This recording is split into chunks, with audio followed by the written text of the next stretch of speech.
There it is. That's what it should be right there. What would I do without you? I'd have a lot shorter stream and I wouldn't be on my own stream. Why do I need to be on my own stream anyway when I have Julia here? Yeah. Okay, well, welcome people to this segment of our. I don't even know what you call it because technically it's not a co-stream. A What's a co-stream, co-stream? well, a co-stream, I think we have to be partners. Eventually, they're supposed to roll it out to affiliate, and then you can stream at the same time through Twitch. But can we all agree that the OBS interface and the Twitch and OBS UX is not cool at best? Is that a fair assessment? Not cool at best. Yeah, I don't know. It's rough. Yeah, the Pro Tools, we'll have to try to fix it. It's just bad.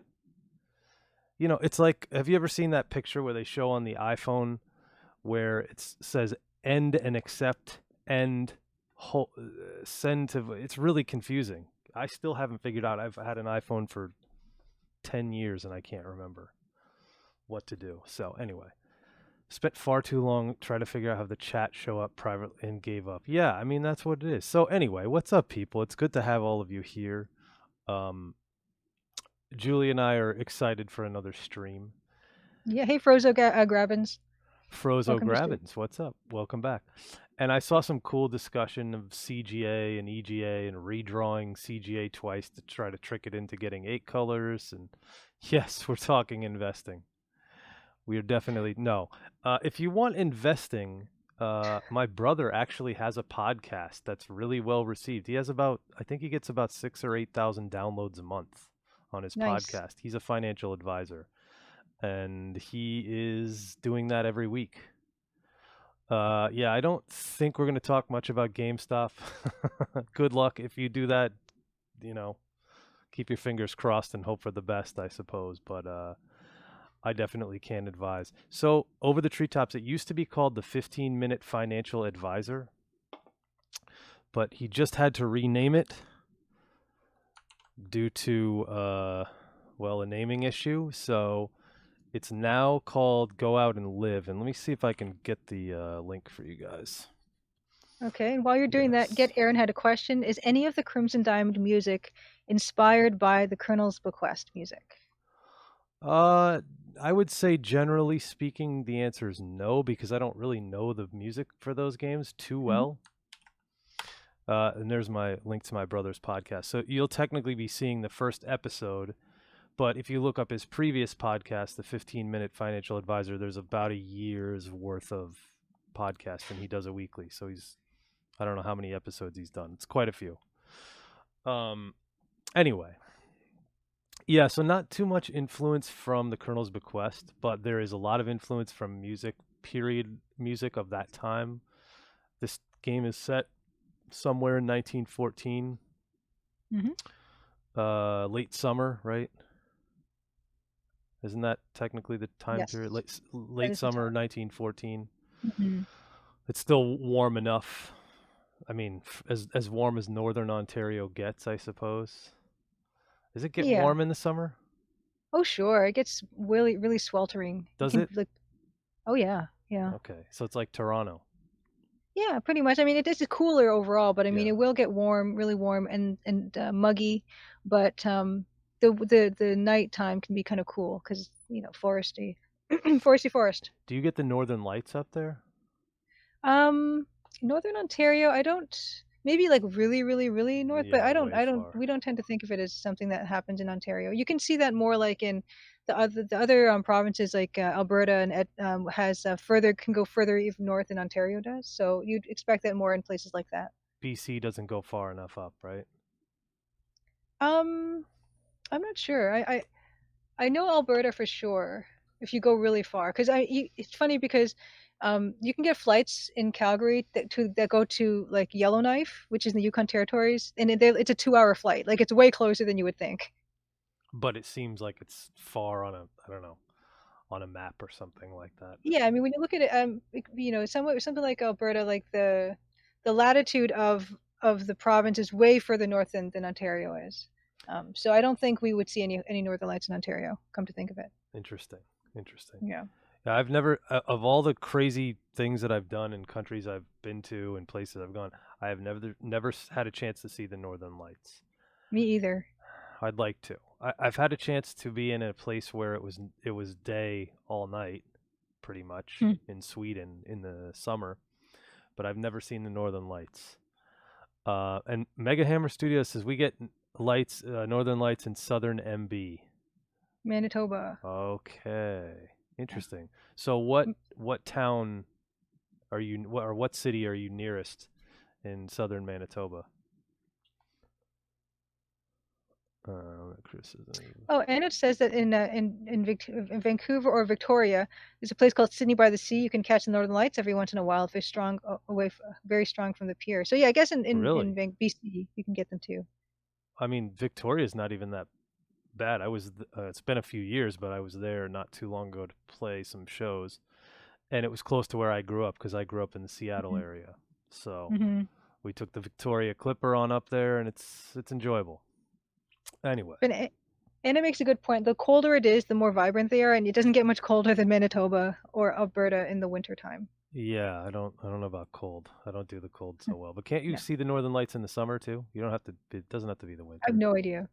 I think you can see them all year round, right? They're really hard to I don't know. predict, I don't right? know. So you could take a trip. Oh, really? I don't know too much about it, to be honest. Anyway, that's okay. Can you guys hear I can. I hope they can. the MT32? We got that playing. I asked you, Dan, if you knew any Ben Folds 5, and you said you know Brick. I don't really know the song Hmm. though. Maybe I could fake it. I could just play it like from memory, kind of. That song's Whenever I really. hear music that I like that has a lot of piano in it, I ask Dan if he knows how to play it.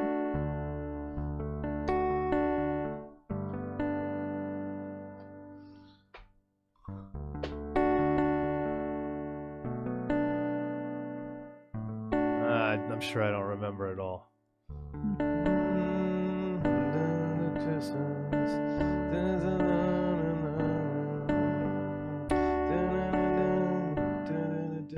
Yeah, yeah, I don't know yeah. where Very it goes. good.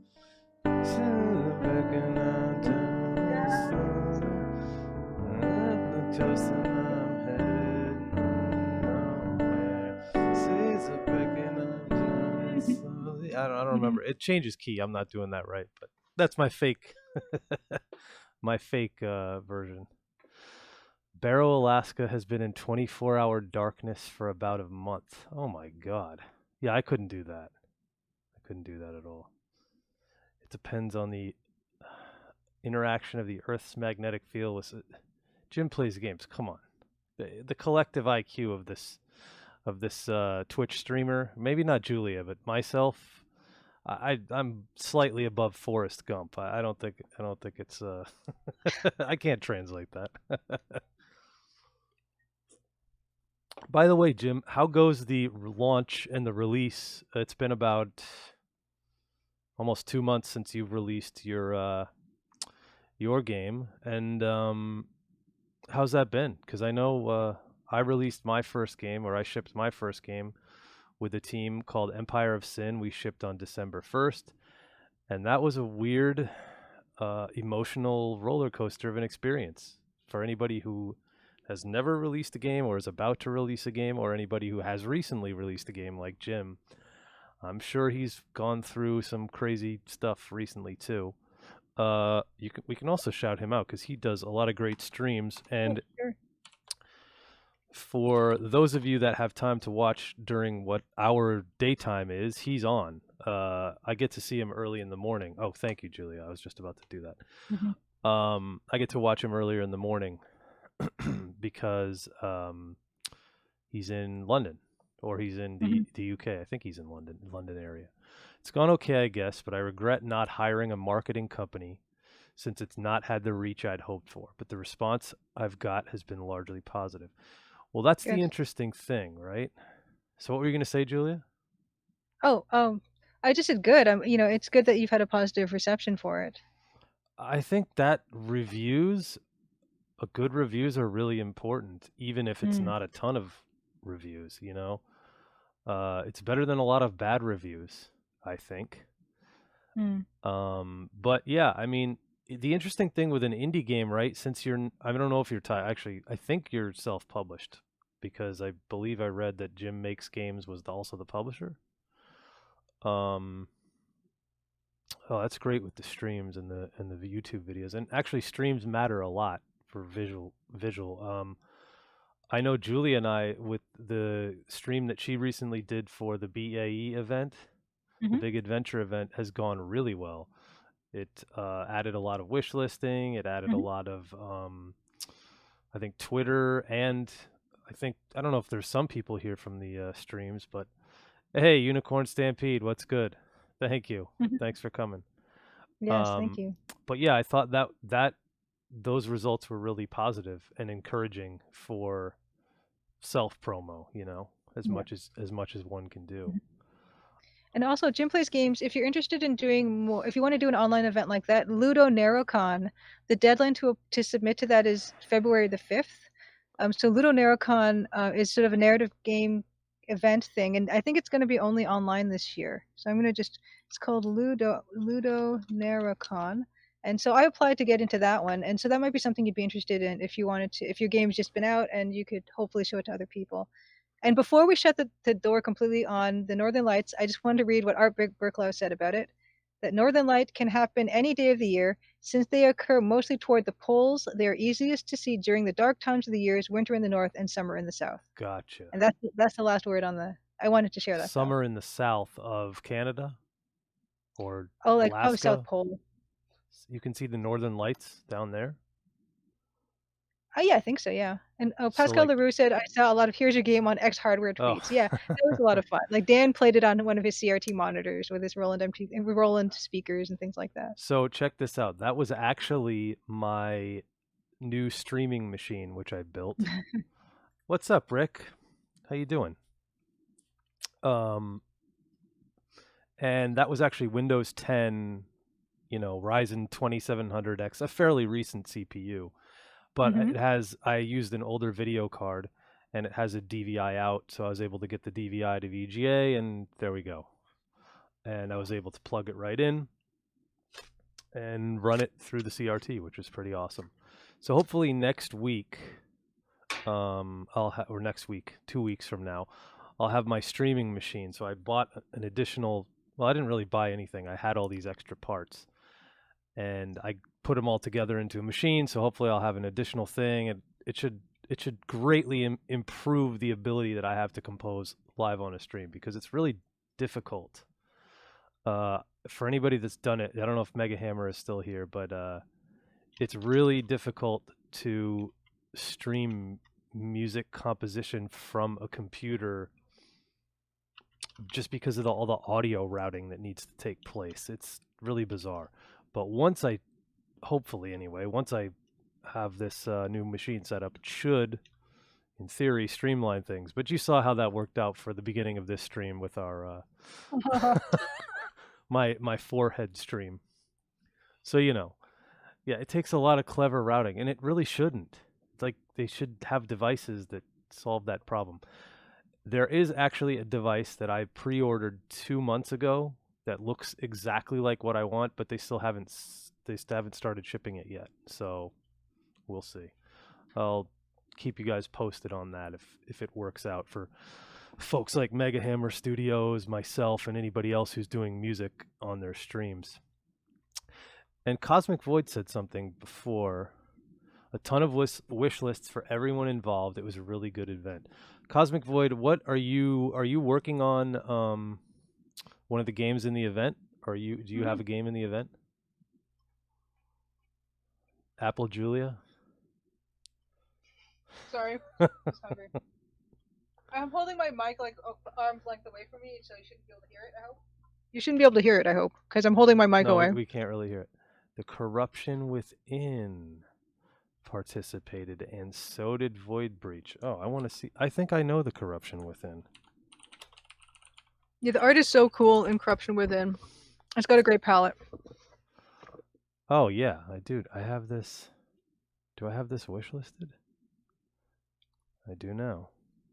Okay, I did know about this. This is really cool. Yep. I think I definitely have heard of this. Yep, this is nice, really nice. Oh, I should show it off. Can I show it off here? I think I can. Let's see here.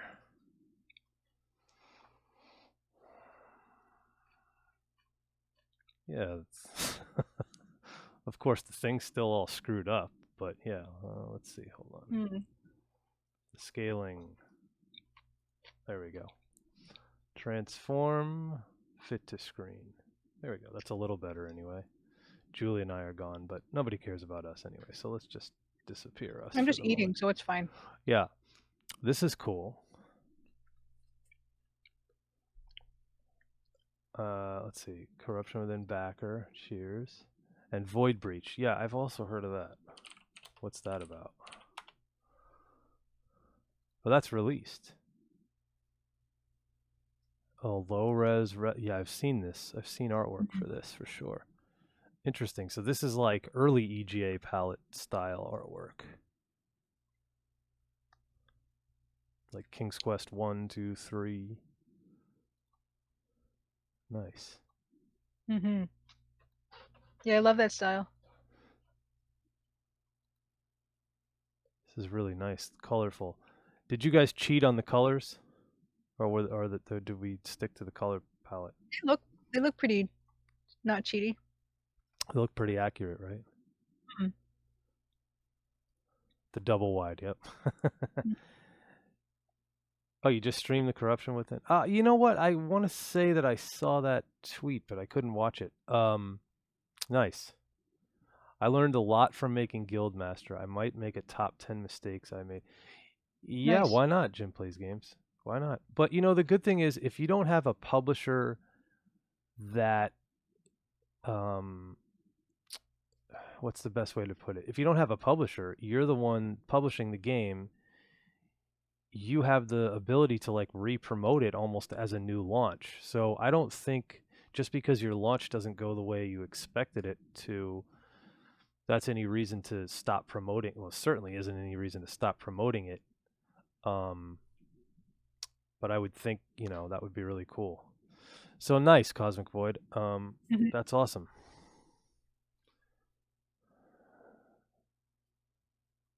There's a few games here. Okay, cool. That's a short time between releases, huh? February 14th, 2020, January 12th, 2021. That's pretty short. Wow. For anybody Awesome. who knows game development, it seems like, oh, that's months. Yes, but that's a very short time between games. So anyway, do a Corruption with EGA DLC. Well, let me ask you guys something. What I've been told is sites that won't cover games post-launch, but I will do some paid ad. Well, what if you did some content update? I would think you could do some content update that, you know. No, you know what, Jim? I totally don't think it's derailing the stream. I think it's exactly what Julie and I are talking about a Mm-hmm. lot. Mm-hmm. We chat a lot about not just development, but also like what is going to work, what is going to be effective, and I'll come up with an idea, and she'll be like, yeah, but X, Y, and Z. And oh yeah, that's not going to work. And she'll come up with something, and then every once in a while I'll say something. Hey, well, let's see how this goes. I don't know what's going to happen. And then Mm-hmm. the big adventure event was a huge success. Yeah. Yeah. Was it even maybe more successful than some of the conventions you've been to? 100%. I It's would weird. say I got the biggest spike in wish lists, even exceeding when I initially put the demo up on the Steam store. So it was the most significant event in terms of wish listing that I've ever been in. There you go. So I will admit to being a bit disheartened about it, and I think that's fair because I can't imagine doing all the work yourself and then releasing a game, and then it's tough. It's almost impossible to be honest without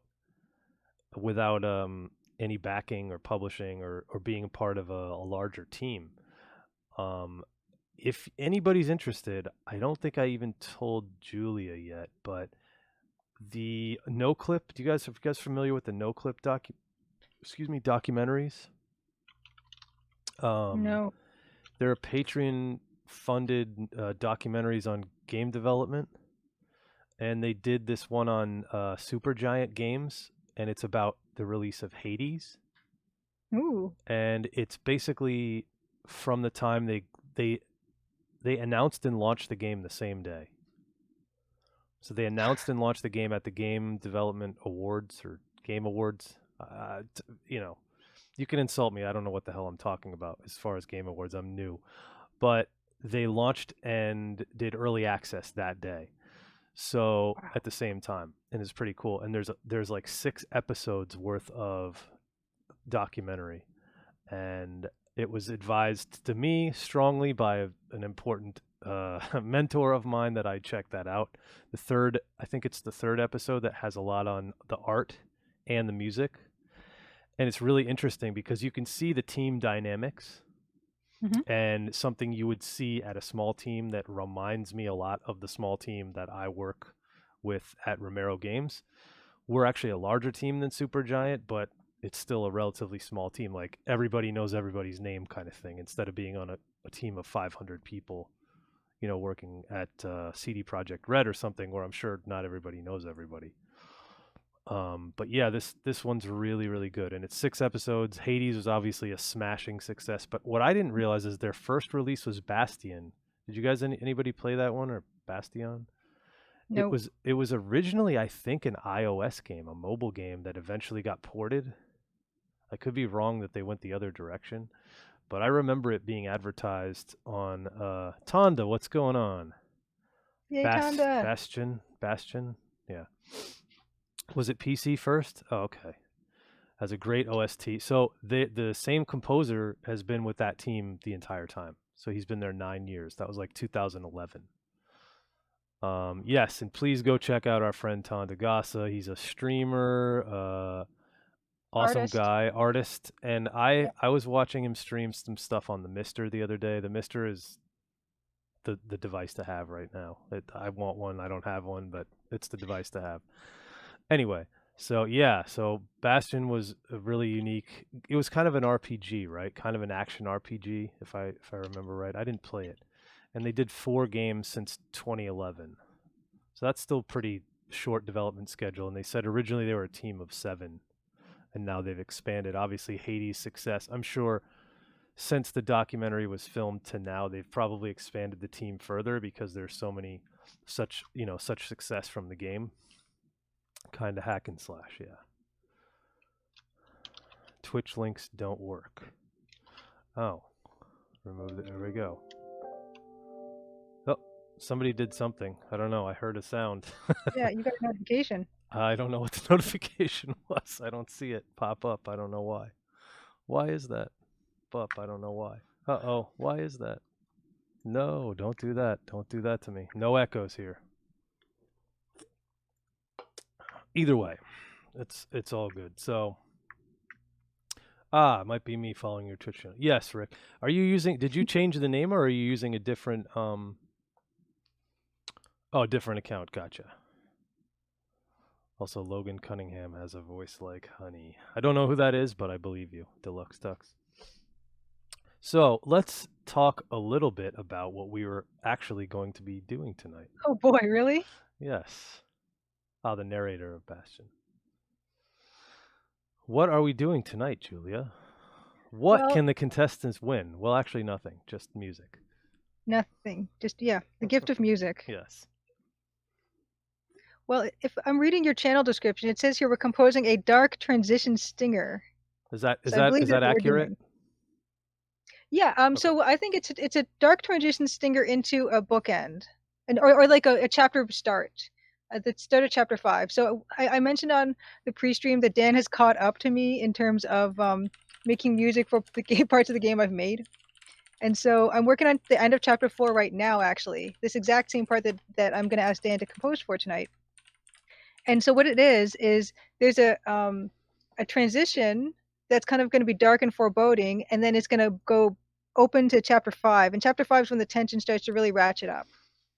And the way that these two things have to be structured is because the nature of the way that the Crimson Diamond plays is the text boxes that you see displayed that gives you descriptions of dialogue or whatever. The player is in complete control of those things. So that part has to be looped. Even if it's just a short loop, it has to be looped because depending on how long people leave that box up, they could go get a snack, Right. etc. So there's a section where there's something gets discovered and there's a bit of dialogue, not too much, but a bit of dialogue, and then at the end of that dialogue, we can transition into the chapter 5 kind of ratcheting up of tension piece that is not looped, and it can just play and then end. Okay, so I'll ask you more questions as we go, but that's the general overview of what we're planning to do tonight. So I'm going to have to probably fix this. Oh, God. I'm definitely going Oh, to no, have to that fix this works. because we disappeared completely. Oh, that doesn't work. No. But no, Why is but your that? description, it does totally work because we're going to make two pieces, one looping, one not looping, that kind of do sound like they go together, and because they will. Okay. Now let's see why it is that.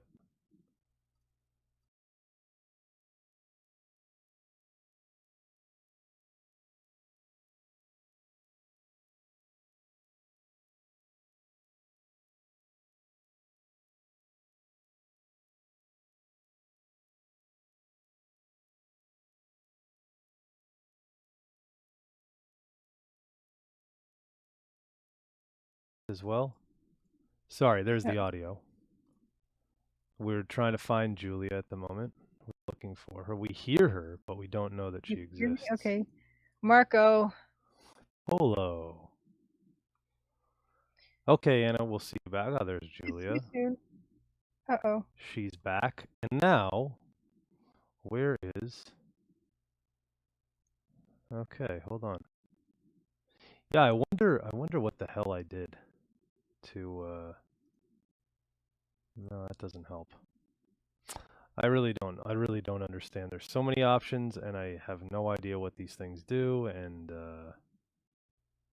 that's what it is. And I don't see it. Let's see if we can figure out what's going on with this. Okay, it's not coming through at all. Ooh, you know what?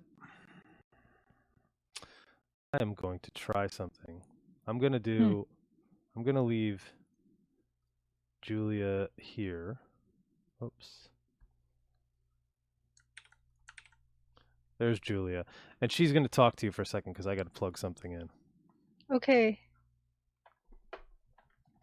Okay, fill time. Gotcha. I'm going to fill time. Uh, yes, next week will be an art stream. We're going to be working on that same piece we started on last art stream, which was that fisherman at night in the forest. And hopefully we can get a good amount of progress done on that. It's a fairly simple scene, and then move on to another piece potentially. And if I can get something together in terms of like a mini little tutorial segment to show the text parser feature in AGS. I don't know, it's kind of a weird place to start with AGS if people are not familiar with it at all. So I'm kind of wondering if I should start with something really super beginner with AGS or not. Because yeah, it's kind of like it almost feels like starting on step 12 of a 20-step process of how to make an EGA text parser game. I like that question, Jim.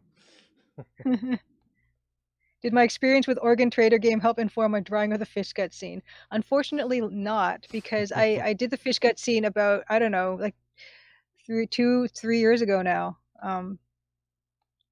Oh, Art Burklaus wants to know what programming language do you use in Adventure Game Studio? Adventure Game Studio is it's an IDE. It's an integrated. Uh, Development environment. okay, thank you. Yep. Integrated development environment, which means everything is all kind of put together. So I don't have to. It's got its own scripting language basically. But I'm told it is based on C sharp. That's what I've been told. Similar to I C sharp. Yeah, I don't know anything about it other than that. It's really my first experience with coding anything since high school.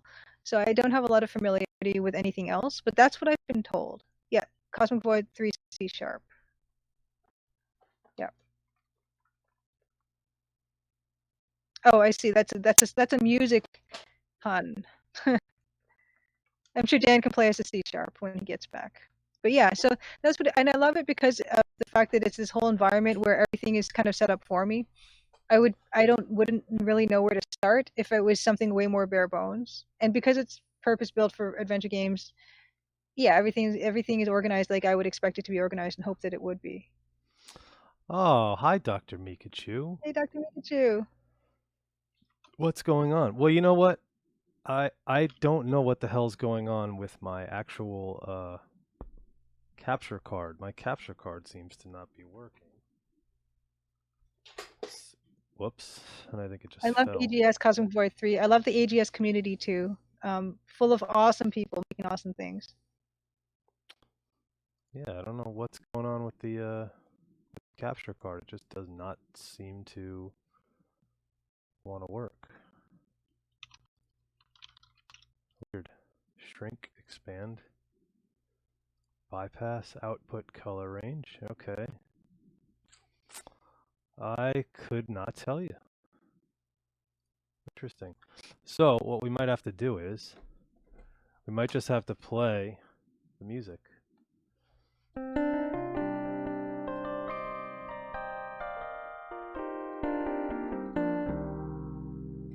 You guys will be able to hear the music, right?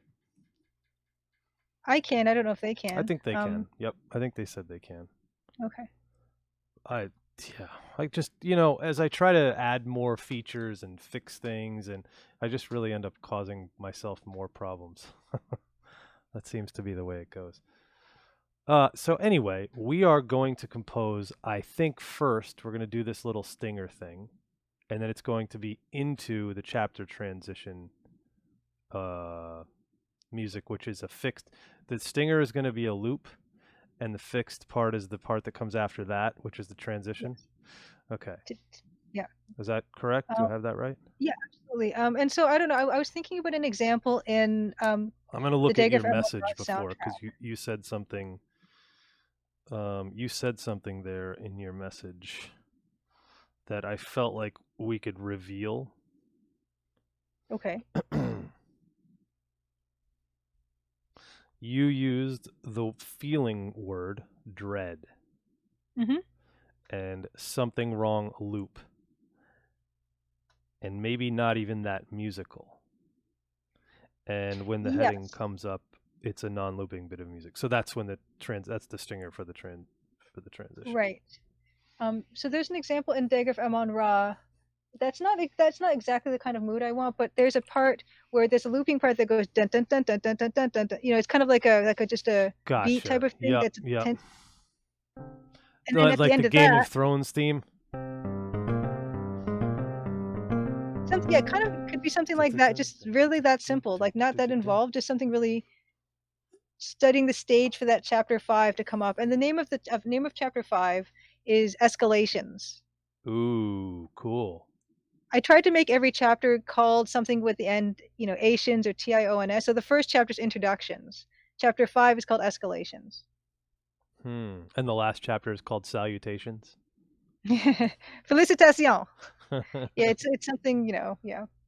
We don't know, but No. so we have a couple of little pieces. Now, the thing is, if we do it repetitive and somebody leaves it sitting there without giving ourselves some space within that structure, it might be a little irritating. Yeah, but it's something that wouldn't be playing that long and like, really anyway. It's kind of their fault for just leaving it up. Well, do we want to give them the opportunity to leave it there, or do we want to annoy them into pressing a key to advance the game? That could work. Could. So I'm going to try to pick a sound first because. So always annoy the player. Is that something? Is that something that was learned since release, Jim? Sorry, I'm going back to your note. A feeling of dread and something wrong, and a loop, and maybe not even that musical. And I think what Julia means by not musical is she really just means like atonal, not necessarily tonal. No, I've still not learned my lesson there. Oh man. Have you done any streaming of your game? Oh yeah, definitely. You guys can ask about chatters and Twitch channels and YouTubes, etc. Speaking of which, you did stream on release. Okay, cool. You should do more. I mean, you got a lot of people watching your streams, and you might as well. Yeah, I get you. I get you. But at the Mhm. same time, the problem is you can't just release and run off from it. I mean, I'm sure anybody else will tell you about that too. You can't release and run off from it. You have to do it. Maybe take a break from it for a while and then come back and start doing it again. Because I'm sure you're still working on patches and things. Anyway, back to the YouTube thing. So Julia always posts her YouTube the entire stream, the stream in its entirety onto her YouTube channel after we've finished and after she's finished with art streams. And then what I'm going to try to do every week, or at least the weeks I'm streaming, is just get a small highlight. Like I posted our discussion of song structure, and then also we were talking about innovation in games and how I think Jim said something like the stagnation of art or something along those lines. Anyway, I posted that discussion because it was a nice like 10 or 15 minute discussion as opposed to listening to the entire, Mhm. 4 hours if you don't have like a car ride where you're listening to us or an exercise routine where you're listening to us or something like that. But yeah, so I'll try to post it on my YouTube as well, and you can check it out on my YouTube channel. I'll post the link to that if I can find it. And also, both Julie and I are on Twitter a fairly regular amount. And most of you Too are much, there I with would us. say, even. Maybe too much, yeah. But it's cool. And what I want to eventually do is you see the little black boxes between the two of us here, like on the stream? There's like, Right. so Yes. what I want to do is stick our socials in there so people can just see them and Okay. they're always up there. But Nice we'll get T-shirt, there. Dan, by the way. Oh, did you guys notice this? This is actually not my show and tell for today, but I think if Dr. Mikachu is still here, I could show it off, even though we haven't actually done anything yet. It's actually just right behind me.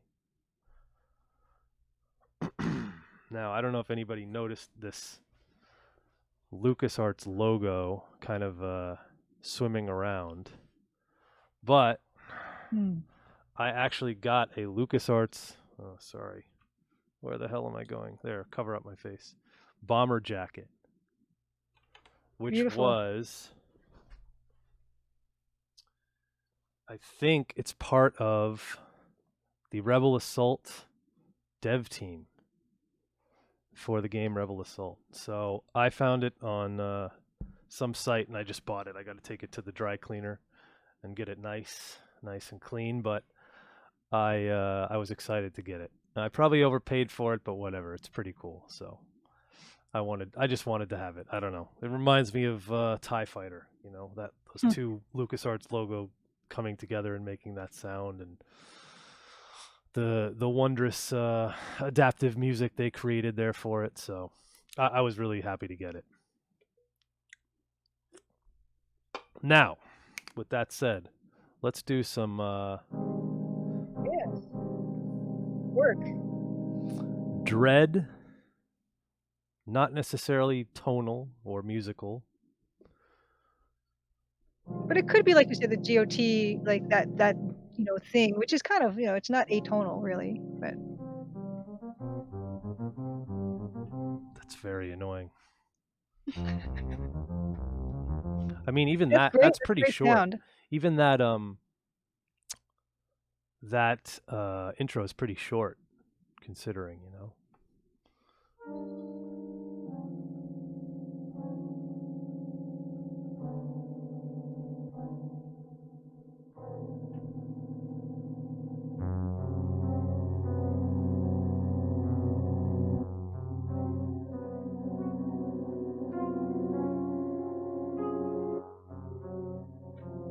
Yeah, that would be cool, and it wouldn't sound like as repetitive even as it's repeating.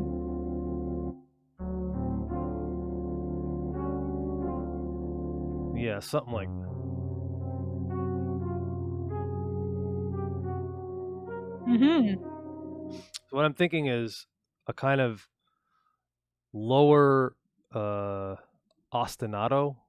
Which you'd call that you call it a loop nowadays, I guess. But an ostinato is just a repeated phrase. So this would be an ostinato, but it could be tonal or atonal. It doesn't really matter.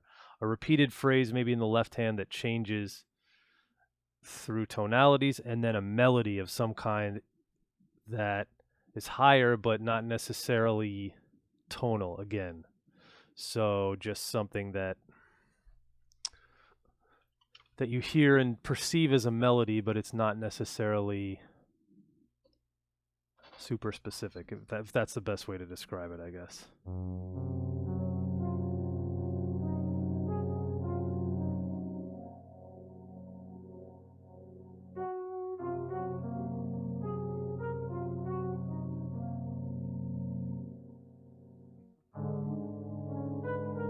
Something along those lines.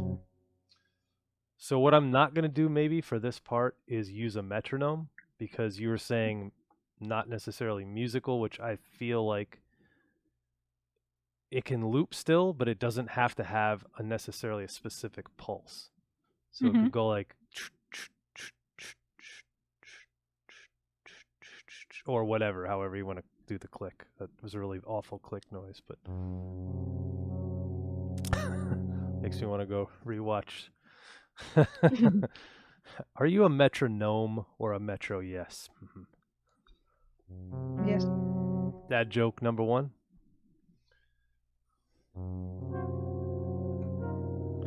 It's always good to have you here, Jim. By the way, I'm really happy that a lot of you guys are developers, and you know, it's really kind of cool to be a part of this whole community that is Twitch, especially for somebody like me who's pretty new to it. Although I've shipped a game, I still feel like brand new. I don't know how you feel about it, Julia, but that's how I feel. I haven't shipped anything yet, so yeah, I'm like not even, Well, you know. you did. SWATs is not released yet, is it? No, it just announced. Ah, okay, okay. Dr. Mikachu wins the Dad Joke number 2 award. I was looking with Metronome, Metro Dwarf. You guys are very punny people.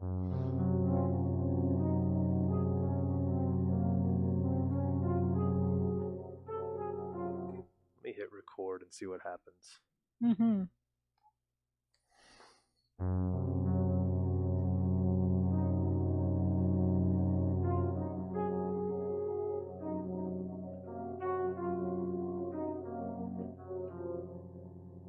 More dread.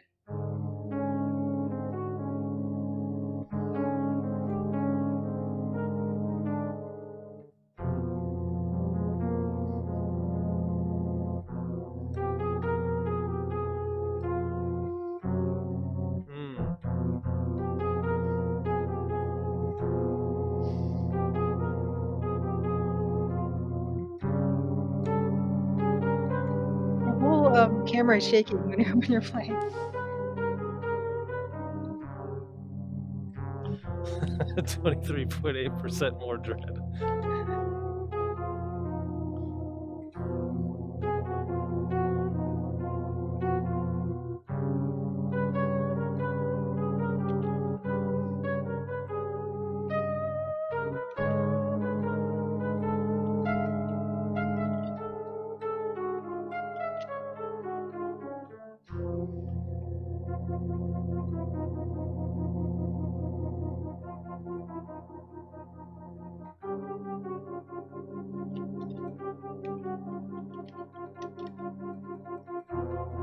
It's pretty good.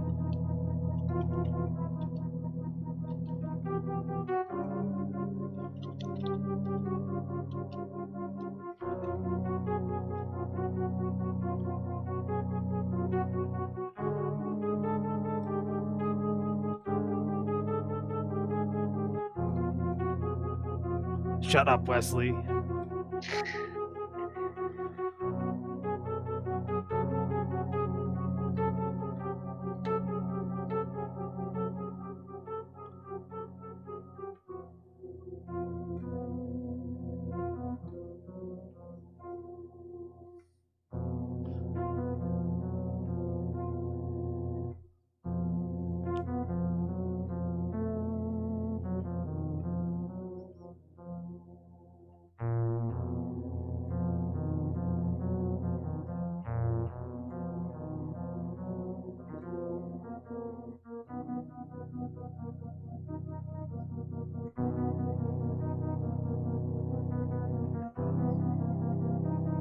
that's good too. It's a building thing.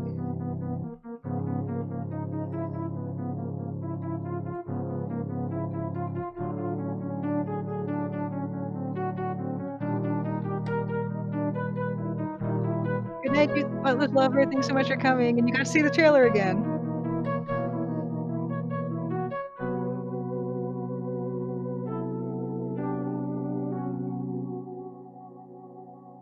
I kind of like that last part that we just got. That was nice. It was a How nice long build. how long do you think ideally this section will go on for? 30 to Not 45 very, seconds? not very long. So it We probably shouldn't. did way too much. Well, no, it definitely did too much, but I was thinking like, yeah, that was me noodling for 3 minutes. So I was thinking 30 to 40 seconds, or is that Yeah. even Oh, too yeah. long? That's more than enough. How Yeah. much dialogue is there? Do you know how many like Not much. paragraphs? There's probably no more than like 5 dialogue boxes, and they're short. Like couple sentences a piece. Yeah, So maybe 20 seconds? that could work. Noodling. I want noodles now. I want ramen. I have not had good ramen since pre-pandemic. It's really rough. I'm suffering. First world problems. I want instant cup noodles after this. I'm gonna have that. I Oh don't my have gosh. them. I don't have any, but and I shouldn't be eating at this hour. You go to sleep at like, 7. You and Jim. Jim goes to bed like 7 in the morning his time too. I go to bed 3 or 4 in the morning usually. I used to, but I don't know. Where can I get noodles in a pandemic at 3 a.m.? Siri, order me. Mm. What's the other one's name? Alexa, Cortana, And all of those three. pre-pandemic, there are in Scarborough. There are these. There's a 24-hour noodle place that makes hand-pulled noodles, and it's awesome Wow. because you go there at like 4 o'clock in the morning. And what's nice about this place is at 4 o'clock in the morning, you're feeling kind of a bit spaced out a little bit, but the sound of the guy slapping the noodles against the metal counter as he's stretching them is super loud and just goes bang, and it's just like you just kind of you get So kind of taken out of it a little bit if you're because half of this. asleep, just go listen to the noodle slapper. Yeah, it's slapping against stainless steel countertop, and it's super loud, and it's kind of amazing and good. That's pretty funny. I've never seen anything like that. 24-hour noodles, homemade noodles. Anyway. Yeah, hand pulled fresh noodles. It's incredible. We have 24-hour everything here in New York, but we definitely do not have, at least I'm not aware of, hand-pulled noodles that you can get at that hour. Uh, Amazon Alexa is now selling eyeglass frames, audio only, not like Google Glass. Oh, Bill Kuhn, congratulations. You are the proud owner of Dad Joke number 3. I miss street food in Camden Market. Well, Mm. there's Europe is interesting because the late night food I tend to see is mostly like kebab places for the majority of Europe, I want to say. There's some other spots depending on which country you're in, but like if you're in the UK, kebab is probably your best bet. Oh, it wasn't a joke, it was a real thing. I thought it was a joke. Um Oh, Alexa eyeglass. You were serious. Wow. Okay, you do not win dad joke. I'm sorry. I'm gonna have to revoke that dad joke from you, Bill. Yeah, the best food in the UK is not English. I mean, the UK has actually really amazing food, but I would agree that it's like Indian food or Middle Mm. Eastern food or something like that. But interestingly enough, the Indian food that we typically eat in the UK, especially, well, they say even anywhere essentially in the Western world is influenced by British dishes. A lot of the stuff is British. I think we've talked about this, as a matter of fact, on stream before. They look like mine. That's pretty cool. I don't use it, so it's a real thing. Okay, then. How about that? But yeah, I mean, I could talk about food all day long.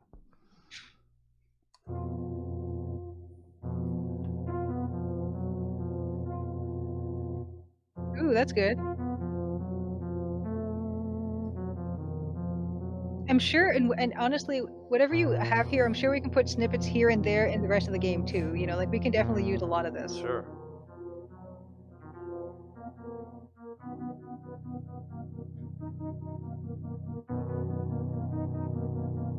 So maybe let's do that.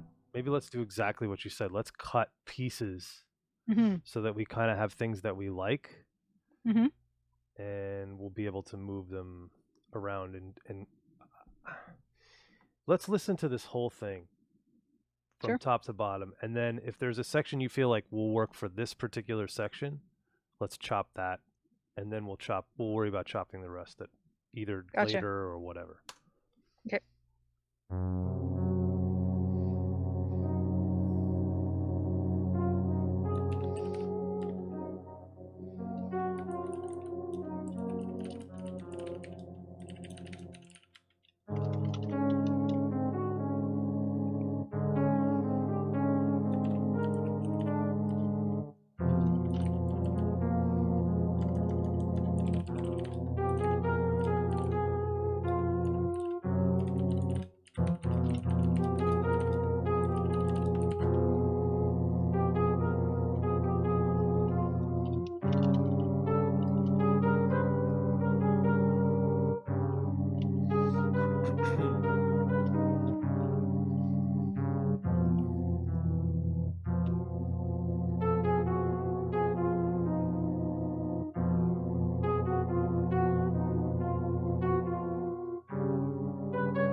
What the hell? Ugh, and now my Pro Tools just crashed.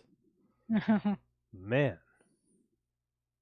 Well, for that whole thing that we just played, none of that stuff for me was perfect for what we were doing, but stuff you did later Cool. was. Collaborative musicals on TikTok. People work together to make a Ratatouille musical, and now a Bridgerton. Oh my I god. heard about that. I didn't watch them though, or listen. It's really cool. I would do all kinds of crazy stuff. I just don't get that much time to do it. Um, like today, I was supposed to send a whole bunch of tracks to somebody to be mixed tonight, but I just didn't have time to even get them all bounced, which is not my fault. They're always asking for stuff. In the music industry, everything happens the last minute. Like, hey, we're gonna release this song tomorrow at noon. Can you play on the record? Well, the record's not done. No, we're not even finished recording it yet. You can't really do that in game dev so much. I mean, people get crunch and stuff like that. This is next level crunch, I guess. Because the good thing is it only lasts for a short period. The bad thing is it's like you know you could get called at Christmas Eve to. Oh, I'm gonna have to restart this machine. Ugh. You could get called Christmas Eve to start working on music through the night. Oh man, remaking Star Wars, interesting. Yeah, TikTok is like one of the newest, like great new musical platforms for musicians and artists Hmm, to be discovered. A lot of interesting. people say that Little Nas X did that song Old Town Road. They say that song blew up specifically because of TikTok. Oh, You know, not my favorite record. I don't even think it's that great of a record, but it blew up through that.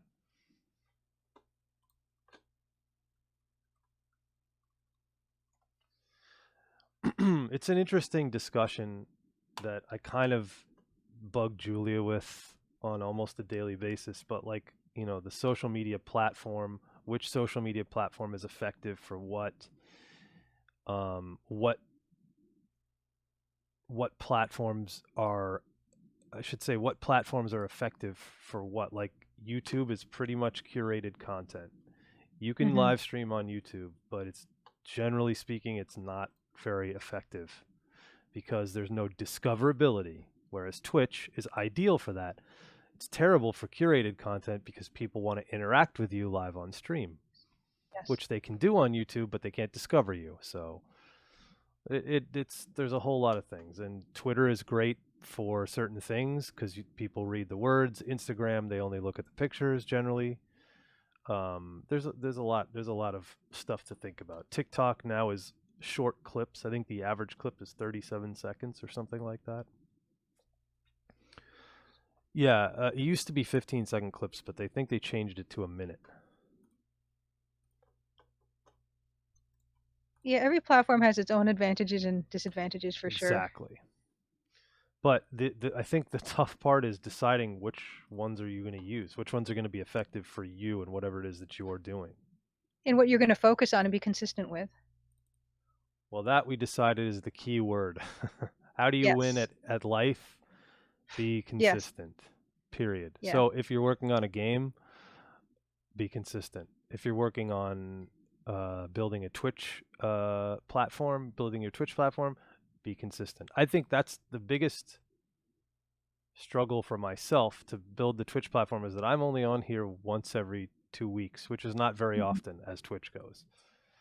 Um, but my buddy Slayer T achieved his goal of becoming an affiliate in 3 weeks from starting. Congratulations, Slayer T. Yeah, he did a really good job. So spend 99 points in luck when you start playing, and then hope that they actually got the balance of the luck rolls correct. But yeah, he achieved that in 3 weeks, and that was because he's just like he's a maniac. But he's the one who encouraged us and is responsible Mhm. for our Twitch stream in the first place. Otherwise, we never would have done it. Yep. He's we tour together when we go on the road actually, and hopefully we will again soon. He's been on me. He's like, "Yo, dude, you gotta do this Twitch. I'm telling you." And I'm like, "Man, I don't. I'm not playing games." He's like, "No, no, no, don't do that."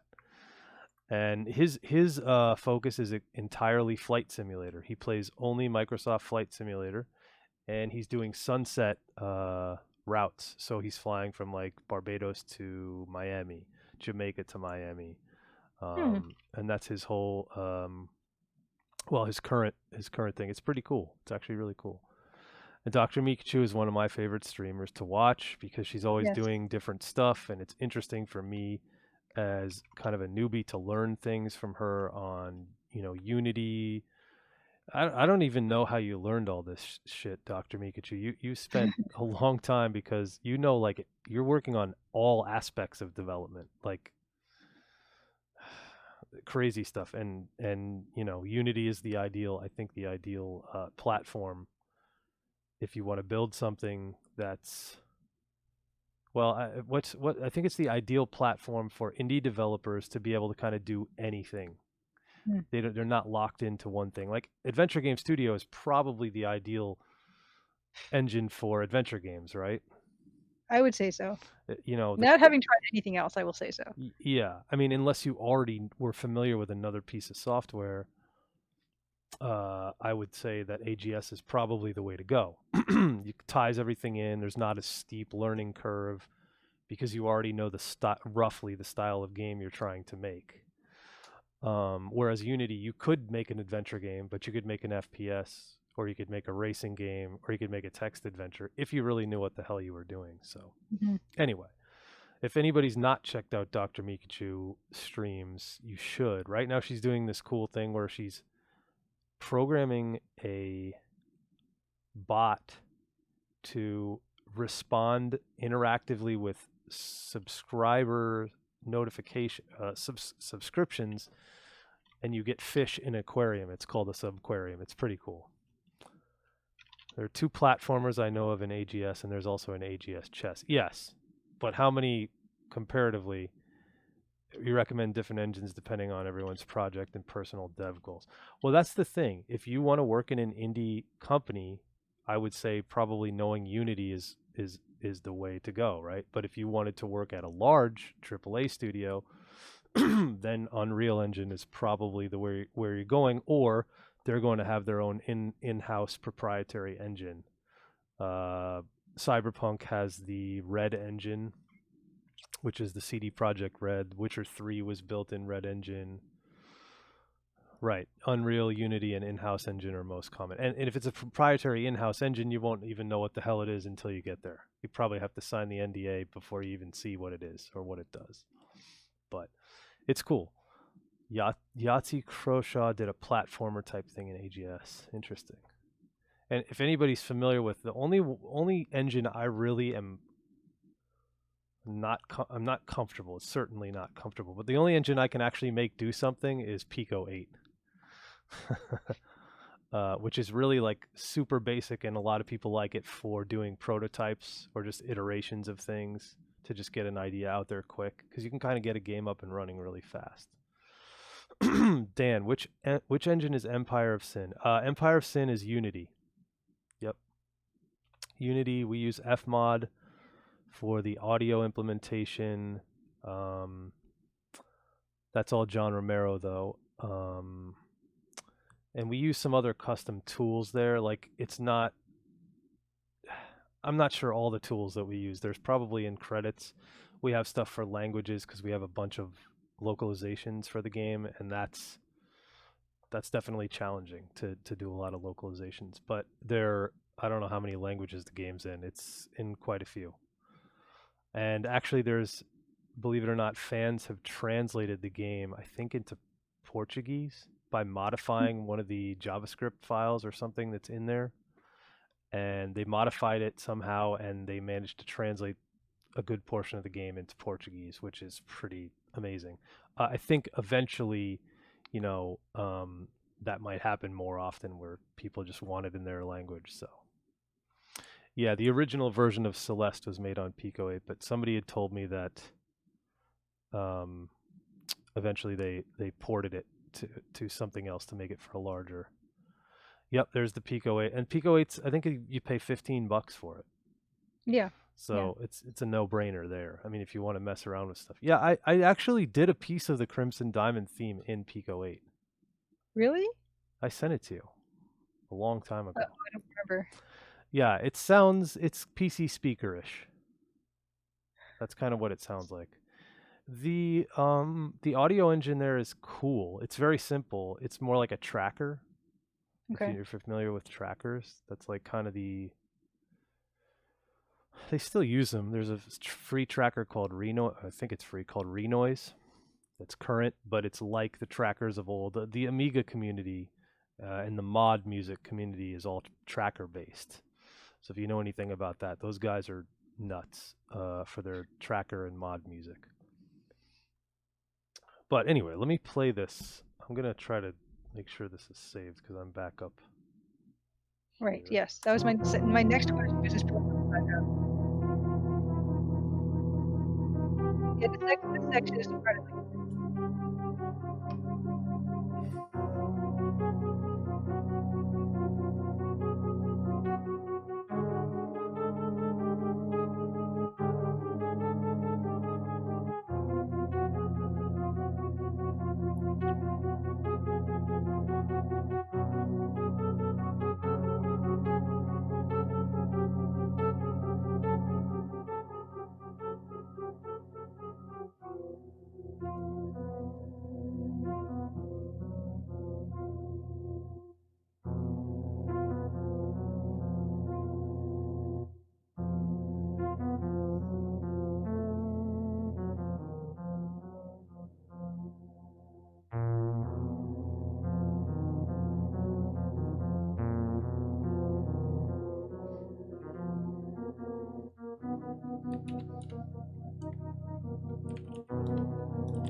have a great night, Jim plays games.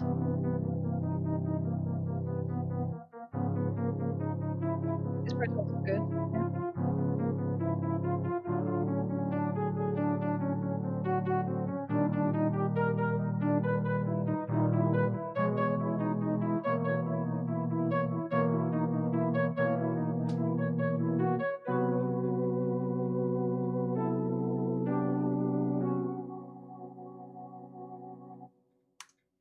You like the ending part best?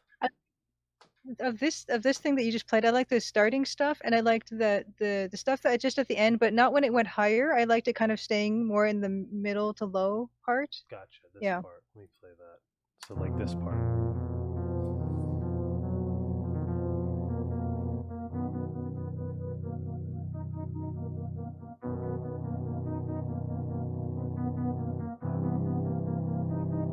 Yeah. Yeah. Yeah. As long as it doesn't sound. It's kind of Well, yeah that dready feeling. So what the if we very beginning of just that part was a bit kind of heroic and less dready, but like it got more dready. What if we just loop that part, just that really short part, and maybe alter it slightly to give it a little bit of length, but that'll be 20 seconds before you even think Mhm. about it, you know? So let's do that. The dog needs mental stimulation. I just bought her this awesome puzzle. Oh, cute. Evie. Evie is Dr. Mikachu's new puppy. Uh, Cute, cute dog. in the Watch. very beginning of that segment, also, Dan, I did like that too. I mean, it was Did you the like very it first. for this particular section, or did you just like it? I did. I think I liked. Can you play it again? Yep. Oh, the beginning of the whole thing, or the beginning from where I just played it? The beginning of the whole thing of like when after you got Pro Tools back up and you started playing Gotcha. this.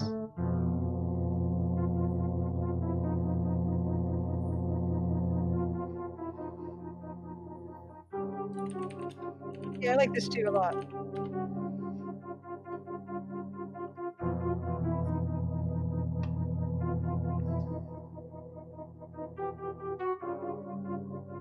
Yeah, Do you like that one? I like that one too. It's similar to the other one, right? Similar to this.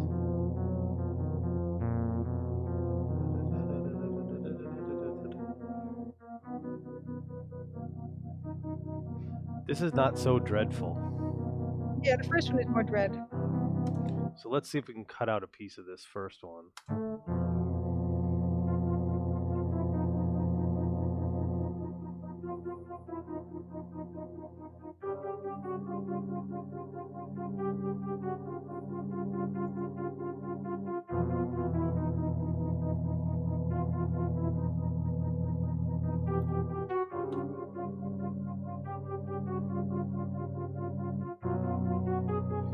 Yeah, that's already like 20 something seconds, 25 seconds.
Okay, so I like that. I think maybe we can figure out a way to kind of move it, shift it, and cut it, and move it around, um, and then it'll be loopable.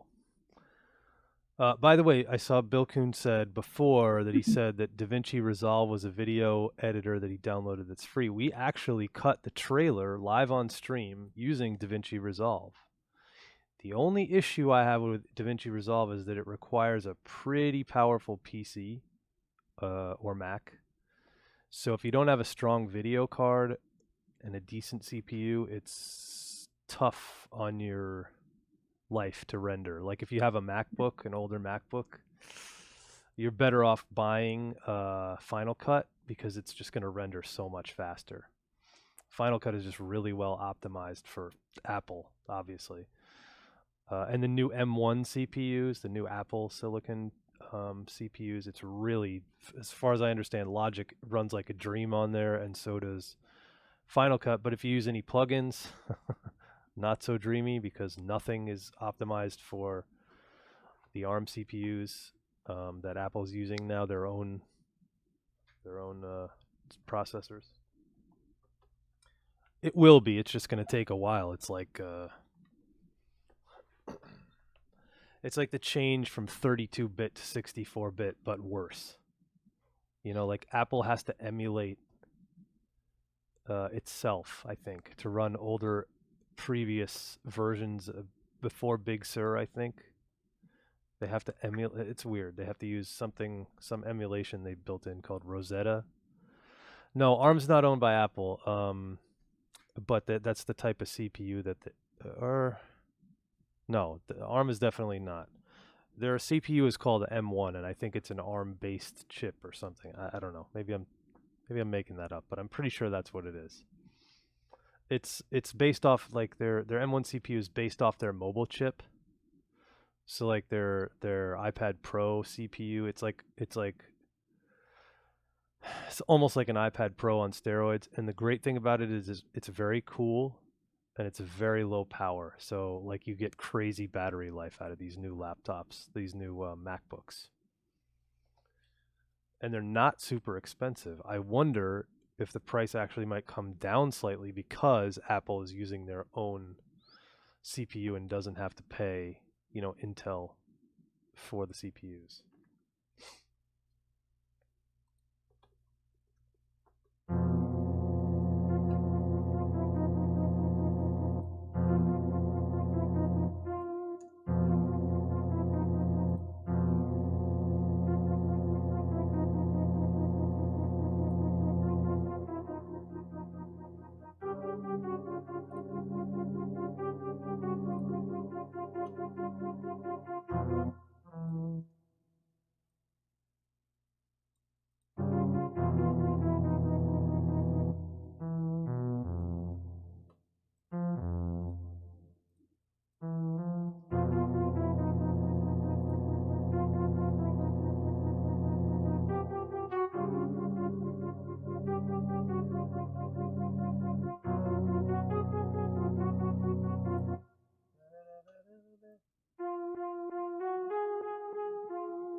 I think it works. Yes, except my Pro Tools is again doing something bizarre. What the hell are you doing, pal?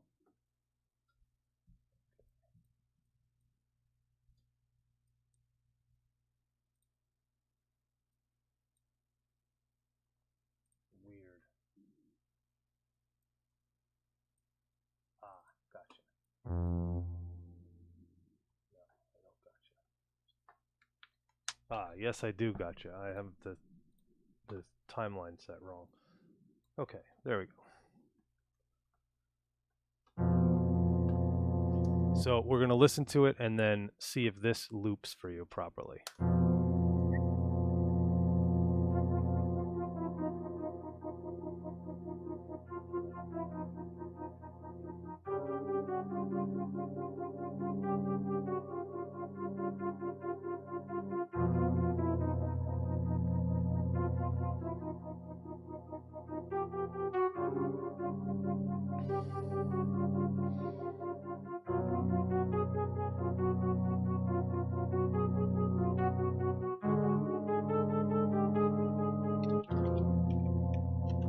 That sucks. That loop point sucks.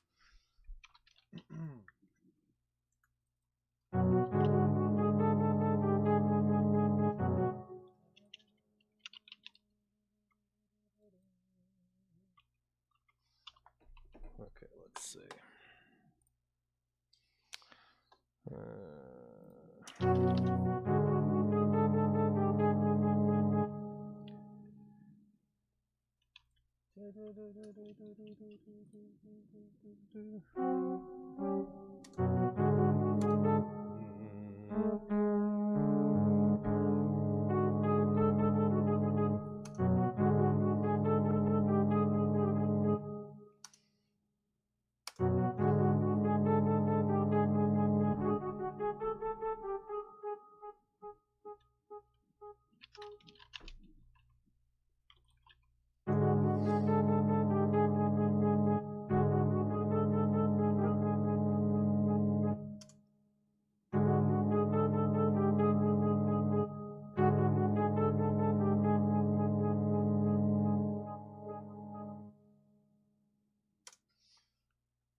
That's a lot better.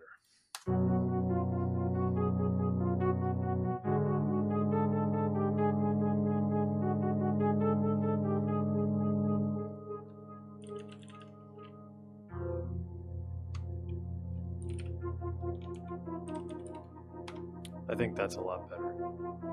Mhm.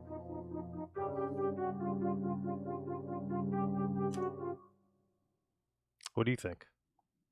Yeah, I like so the loop is being hidden by the just the brrr, and then goes and then it goes brrr. Exactly. Yeah, I like that. Yeah, very good. Yeah. It's kind of long though. I know I was thinking that, but you know what? It's fine because you like I said, you never know And if they how. Yeah. skip, they skip. Yeah. It's 39 seconds before it loops. Oh my gosh. We could try to cut it in half. It's fine. You know what? I can plug it in. We can test It it out. probably If it works, cool. And if it needs to be shorter, we'll shorten it.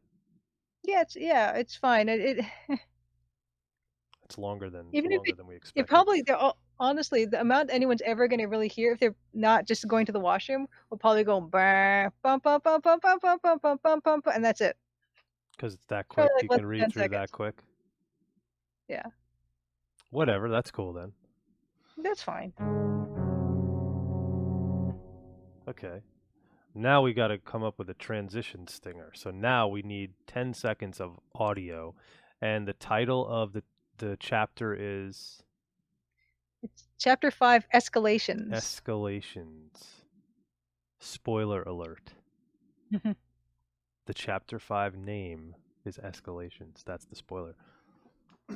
I actually don't even know what that means, so I can't really give anything away because I don't actually know what chapter 5 what happens on chapter 5, so Tonda, it probably only in your heart. I don't think it'll live on anywhere else. Okay, let's see. So escalations. If you want to be really silly and word paint, you could. Word painting. Exactly. Okay, Bill Kuhn. Now you're the proud winner of dad joke number 3. Thank you.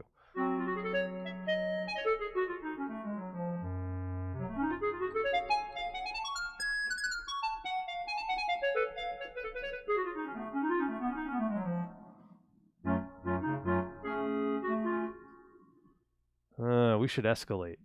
Dun, dun, dun, dun, dun, dun, dun, dun.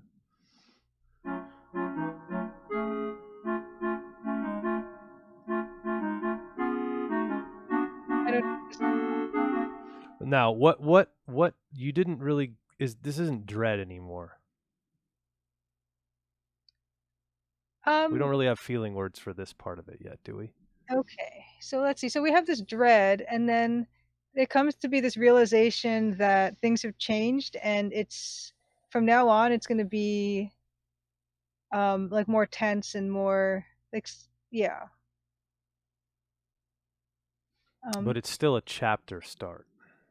yeah, it's still a chapter start. So, we've got this tension happening, and then the chapter the title comes on the screen just like at the demo with like the yellow lettering, chapter 5 escalate. So when that comes on, it's going to be, you know, it's getting like real now, kind of, I guess. It's getting real now. And I always like a chapter transition is always cool because there's a clear in this game there's a clear delineation between sections. There's 7 chapters or going to be 7 chapters in the game. And you actually can kind of feel that delineation even in the demo because you have the intro. And then when you arrive at the lodge and it's time to actually play, control Nancy other than just controlling the dialogue, that's when the first chapter shows Mhm. up. So that's the first time you see chapter 1 introductions. Mhm. So you can hear kind of how that it just changes. It's like there's a shift, whatever it is. It's a new chapter, even though Mhm. it's almost like the intro is chapter 0 in a way, prologue, or Mhm. it's intro. Mhm. Um, it doesn't have a name though. Chapter 0. Ions. No, I don't know. It's got to be Mhm. something.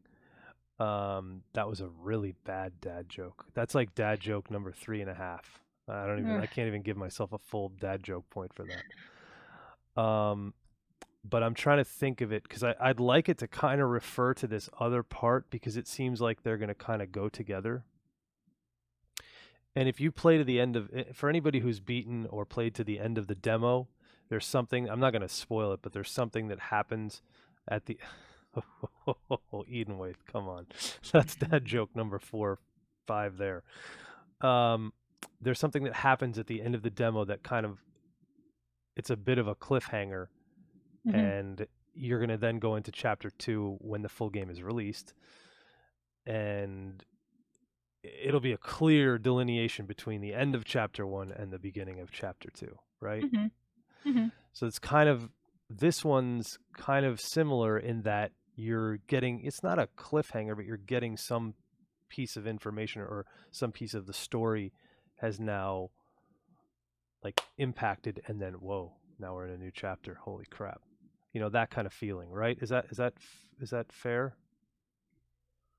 Yeah, it is a turn. It's a turn in the story. A This is turn. probably the biggest turn in the story. Um, Other things have happened in the game that are a little bit strange, and things changed a little bit. It gets a little bit more tense, and what's really going on. And this is sort of the event that happens that is the big turn, where it's um, yeah, I don't know how else to describe it. Yeah, It's kind of from don't go here into on it out. too detailed. Yeah, from here on out, it does it becomes more overtly tense, where things start to happen and people start behaving in different ways, and it's going to really hopefully, the game up till now, people kind of have, you get an idea of who the characters are and stuff, and now people are acting out in different ways in a way. Right. The undead rise from the grave, Mhm. the Exactly. magic spells. This is where you get all your spells and your spell book. It's a full moon, all that. And Yeah. we're gonna do an FPS in AGS. Yeah. No.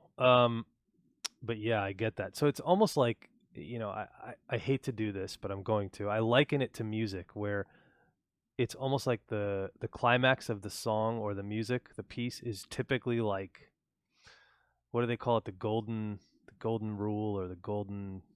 It's not the golden rule. It's the golden something, where it's like 2/3 of the way through is roughly the climax or thereabouts in any Mhm. proper piece of classical music, or really even in pop music today, or most music. It's not the golden hour, it's the golden something. The golden, I don't know, look it up. It's a Mozart thing, I think. Mozart golden ratio. Golden ratio. Okay, the Fibonacci sequence. I guess it's something to do with that. The golden ratio is 1.618, the divine proportion. Let me share this with you guys. I have no idea what the hell I'm talking about, other than that I learned it in music school. Leonardo da Vinci, okay, yes.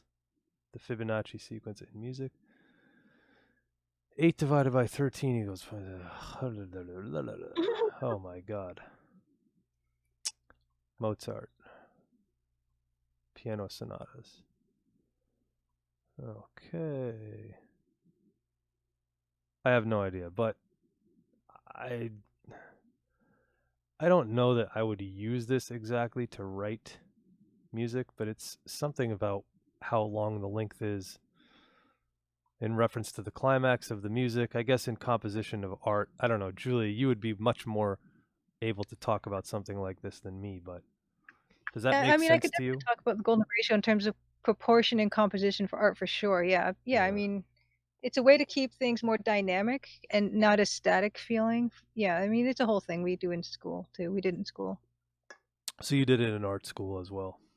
Yeah, yeah, we took a look at it. I mean, we didn't. It didn't dominate many courses, but it was just a yeah. Here's something you want to keep in mind in terms of composition, where to put stuff in the frame to give focus, and how to give variety, how to make the eye move around Hmm. the composition in a nice way. You don't want it to just be in one place. There should be a focus and then some secondary stuff, and you want the eye to travel.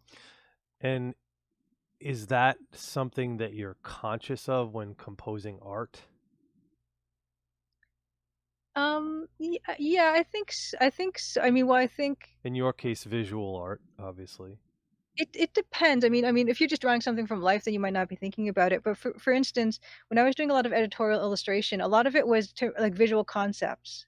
So your visual concept, you might have a main idea of what you're trying to convey, and then you'd have secondary ideas that might have secondary importance or something like that. So yeah, for me, I definitely did think about it a lot in terms of how an image was read. But yeah, I mean, if it's like a landscape or something, you will still think about it. But if you're going from just accuracy and realism, might not think of it in the same way. Right. Interesting. I mean, I haven't studied it that much. I guess probably it's more applicable to artwork now than maybe it is to music, but I do think of of kind of the overall structure of music, but I don't know if it's conscious at this point. I think it Hmm. just occurs naturally. Not to go back to my song structure thing, but I've been working on that more, and I probably will eventually post some things on my Instagram about it, um, where we delve more deeply into song structure. But I think the song structure really, even though it's songs, it applies to a lot of different uh, things, including video games. Like a song structure is just kind of a blueprint in a way. Um, and people often say that, oh, there's a hit song formula. There's really not, based on the study I've done. There is elements that apply in those songs, but each song will approach things differently. You know what I mean? Like they'll have different little twists and turns. Hmm. So we are doing an EGA game, but there are twists and turns to the EGA game. It's not just like there's one cookie cutter way to do it. Influenced by an art style from 1989, but there's also updates, or not just the game. Just I'm just talking about, trying to specifically talk about the art. But there's, obviously the tools you have to work with are probably 1,000 times better than what they had to work with in 1989. And Oh, for probably in sure. some ways, It's a lot- uh-oh, we froze. Julia froze, and my stream is off. Uh-oh. Oh, are we back there? Okay, Uh-oh. we had a little hiccup there, I see. Okay. We just dropped 277 frames. How Whoa. about that? The ratio of you guys are way smarter than me, so you know. The Fibonacci sequence is the solution to at least 3 adventure game puzzles, which, if you know about 3, then I'm sure it's way more than that. Um, Eden Wave. But yeah, that's kind of the way I think about. In a way, I think about music specifically. I try to think in general terms, I guess, abstract terms, as opposed to like rules, hard and fast rules. The guidelines are just things that I use as tools to get me to an endpoint. Otherwise, I think like anything that's creative, there's no ending to it. Like when you finish a piece of art, do you always feel like, I still could do X, Y, and Z? Is that a Yeah, thing? that's the secret. Yeah, That's really the secret, knowing when to stop. right.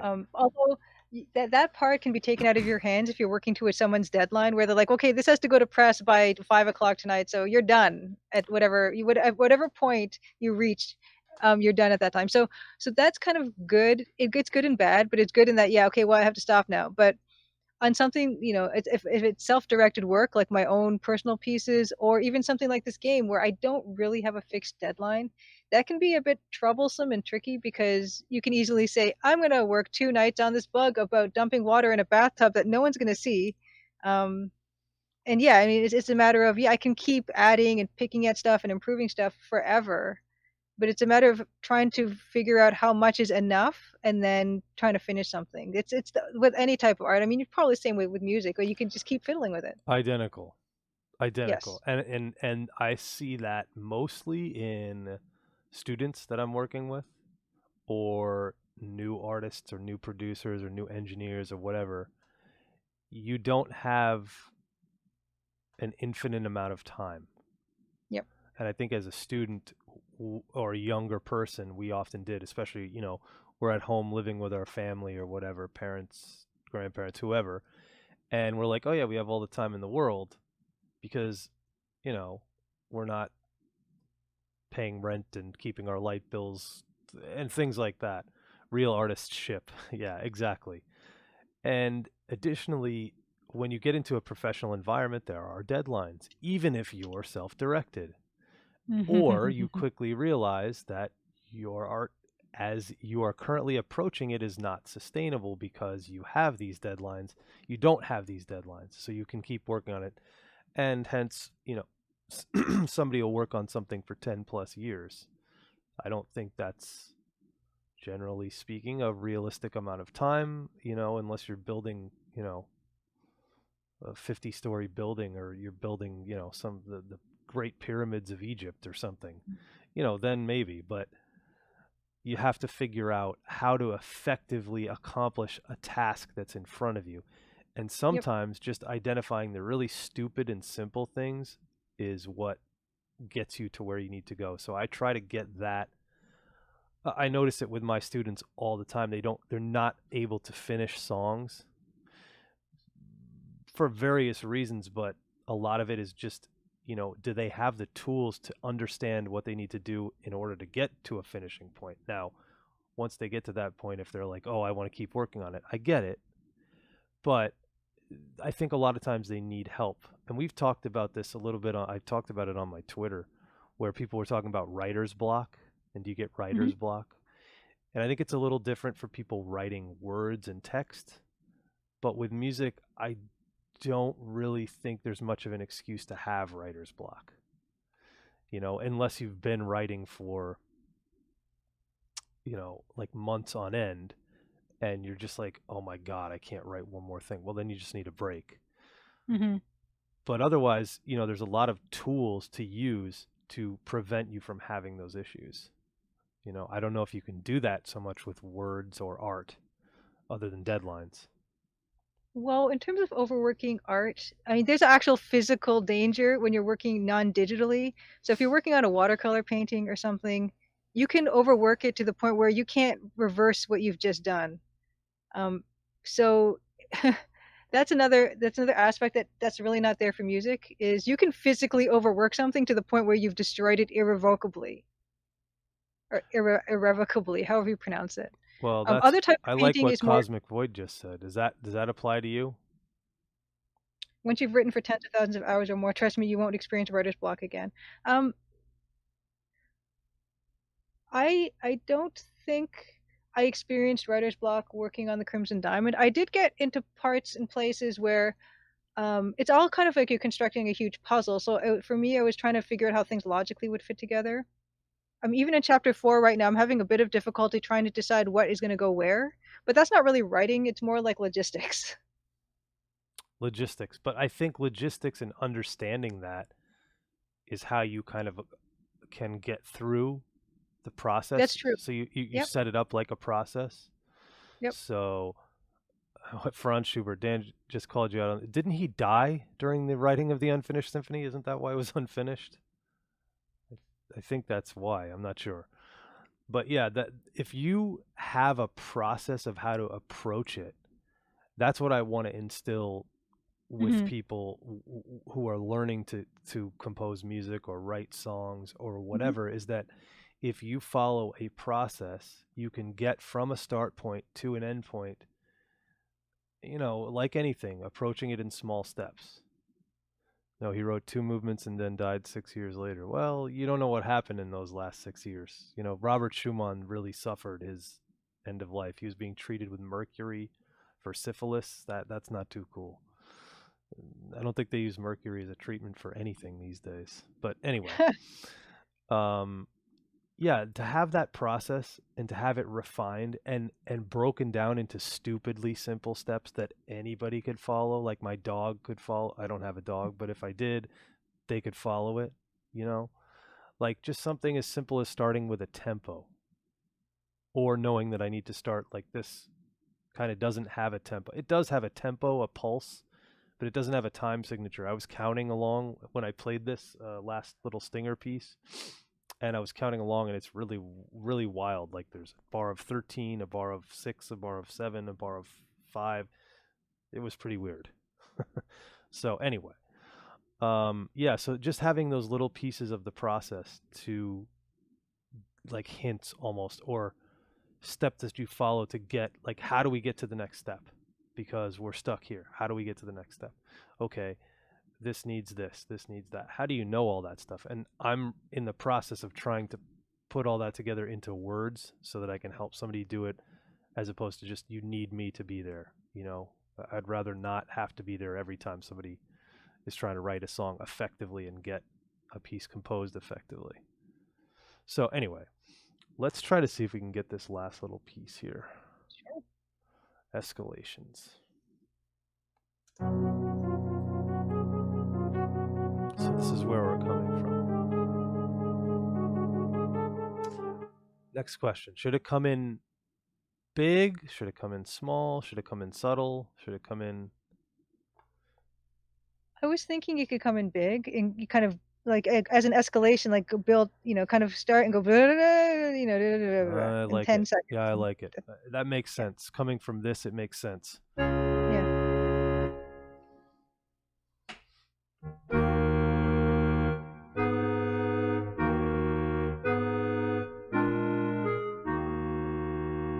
Well, I like that for the end of the escalations piece. What's that? I like that for the end of the escalations piece. Well, It goes high and then it comes down low and it goes like what you just did and then trails off. that could be cool. That's actually a reference to Chopin. Chopin prelude. Dun, dun, dun, dun, dun. Anyway, it's in the public domain, so we can certainly use it.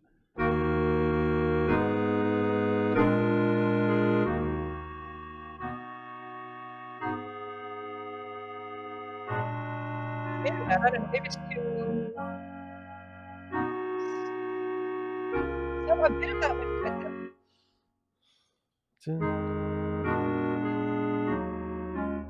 Is this suspenseful song in Phrygian?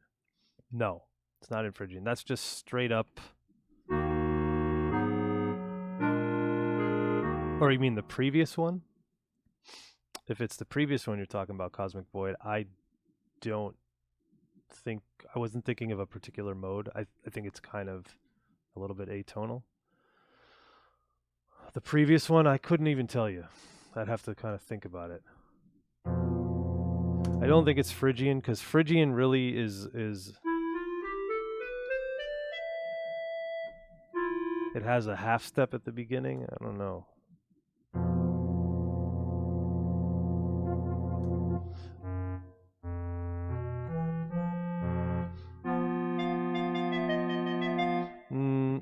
Not really, because it has a tritone in it, and it has a major seventh and a minor seventh.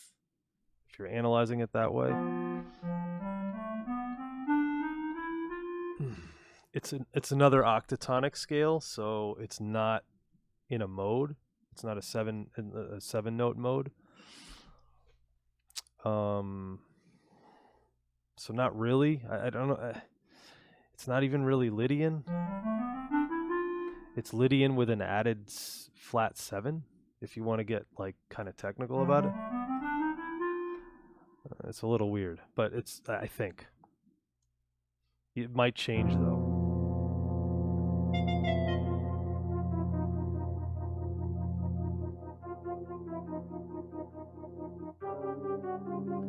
Yeah, it's really same thing. It actually, if you really want to get,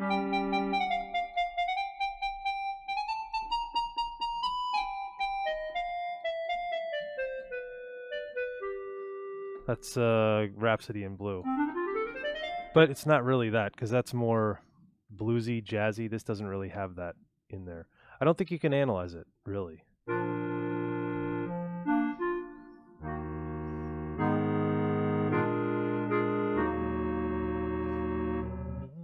But I mean, how long should this stinger's got to be short, right? Yes. Okay.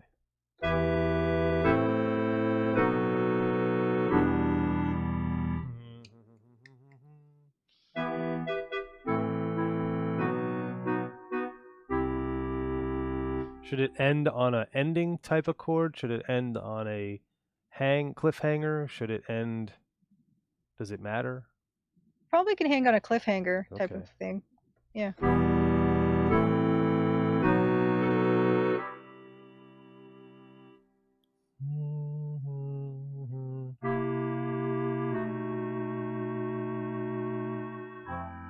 No, too much.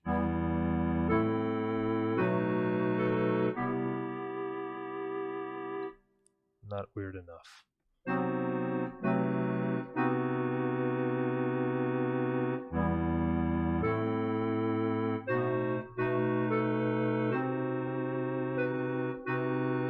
A little too weird.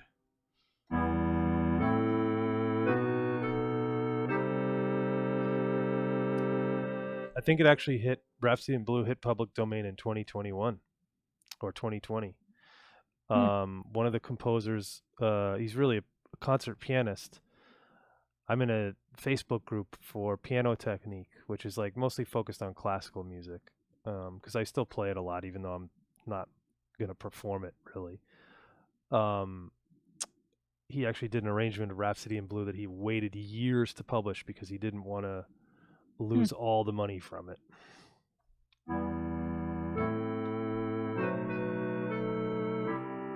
That's the closest I have. I guess you're right. It is short, so I don't know if we need something It's got to like. be really short. I did. Well, I That's mean, it could already be. 10 seconds. You want it to be simpler?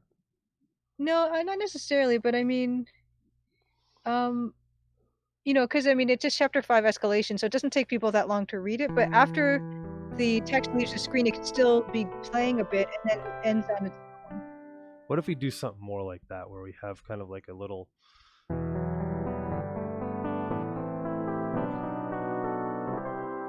something like that to give us that escalation feel? I feel like harp too. Or is harp not aggressive enough? Does it need to be an aggressive type of sound? I feel it needs to be a bit, I think it should be a bit aggressive, and it should have like, yeah, a build, like it should start and build, start and build pretty quick, and then end pretty quick.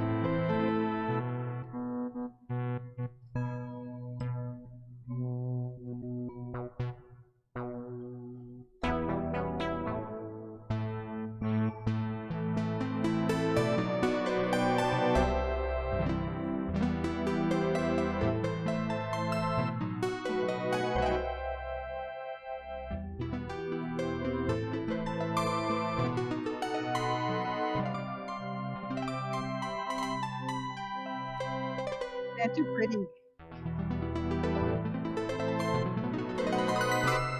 But that speed of what you're doing, I like, but just maybe with a different instrument. Cool. I like that.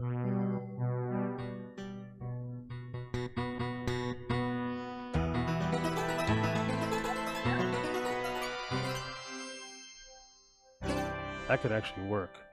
Yeah, that could work.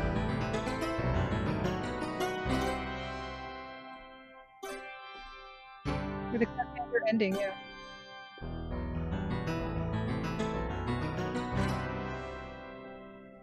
That might work right there.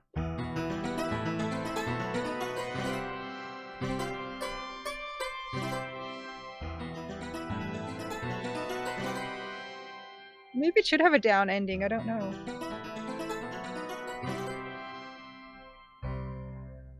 Well, Down ending because it kind of yeah, maybe a down, like maybe it should do the build and then weird. you know. And then what at the end? You know, something that goes bam bam bam for dread at the end.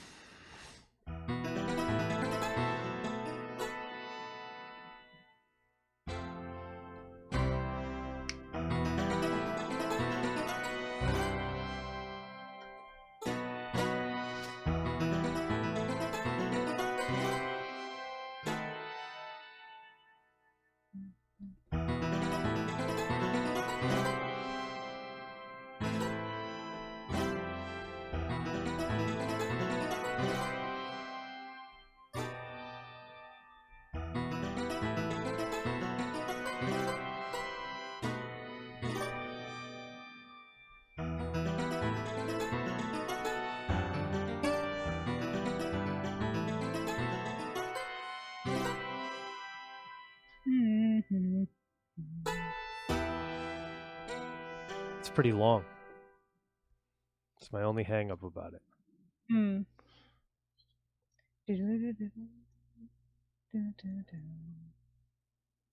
can, yeah, I don't know,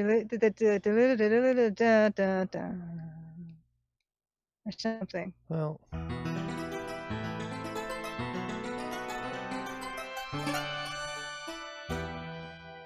something like that. Ugh, no. Could just go there.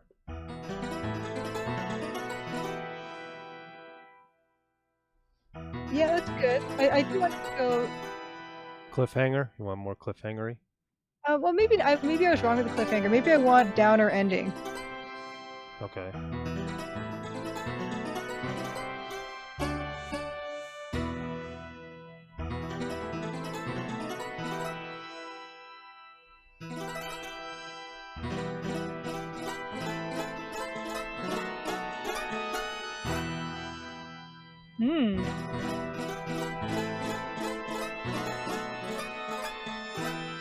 Something more like that might work better.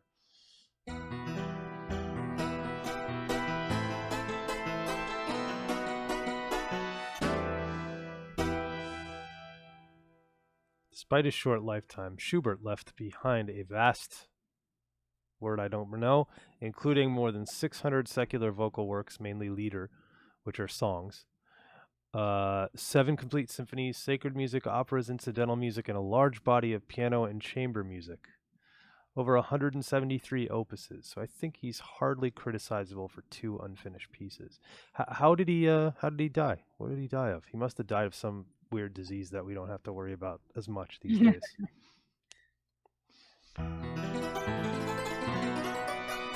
Don't tell me he was hit by a car, because cars had not been invented yet. How do you pronounce that word, Julia? You're smarter than me. Oeuvre. It depends how French you're going to be. It's ouvre, Well, you live in Canada, so you have to be pretty French. Un petit peu. Ouvre. What does it mean? It just means your body of work. Body of work. Gotcha. Hit by a horse-driven carriage. Work. Okay, in French.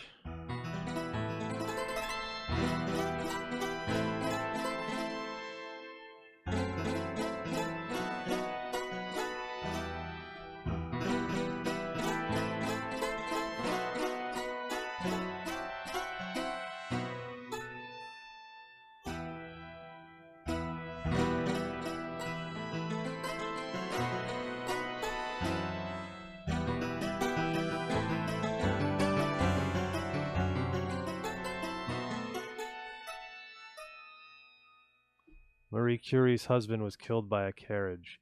Marie Curie was actually killed by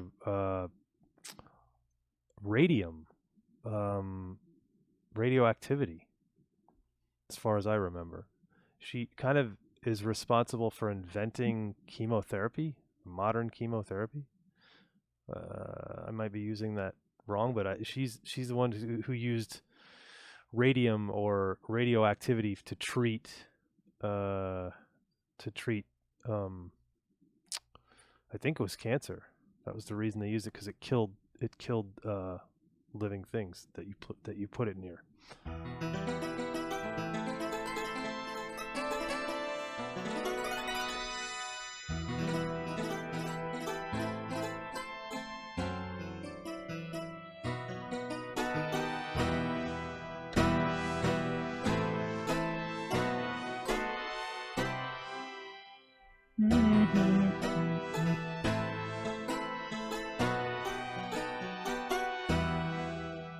More like that. Yeah, and then end on something like just a couple deep notes, just to close it off, I think. Okay.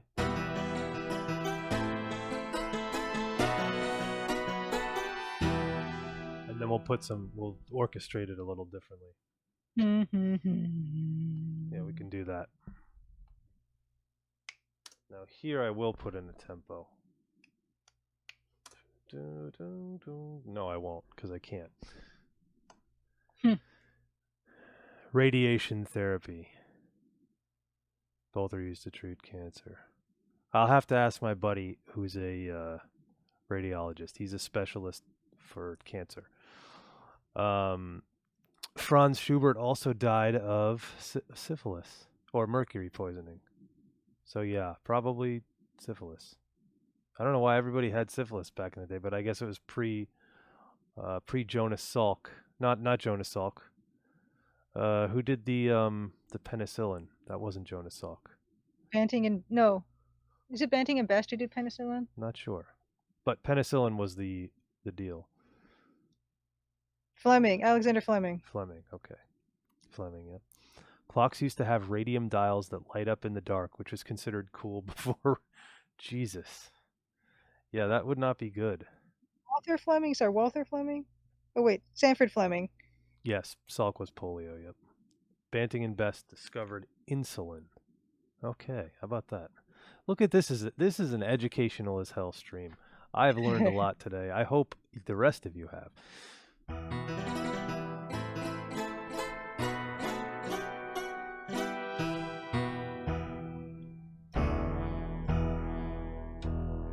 Yes, Banting and Best were Canadian and they discovered insulin.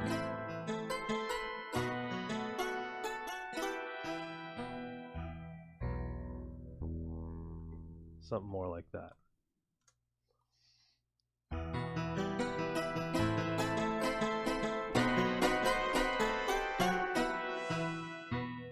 Yeah.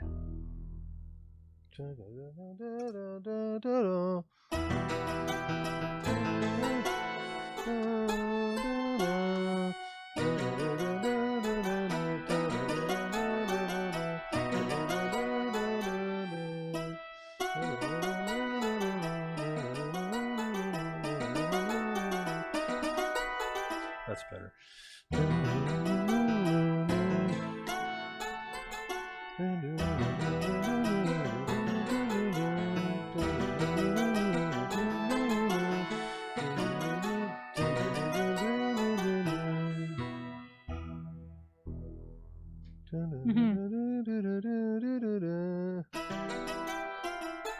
Is it too gothic now? What's that? Is it too, like, Castlevania-like? Maybe, but we can fix that. It's not really.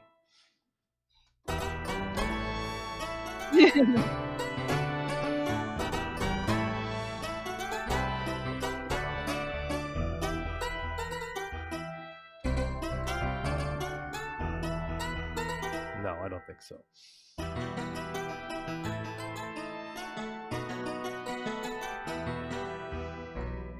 We can always fix it too. It's better to have something than nothing, right? Yes. Yeah, I agree.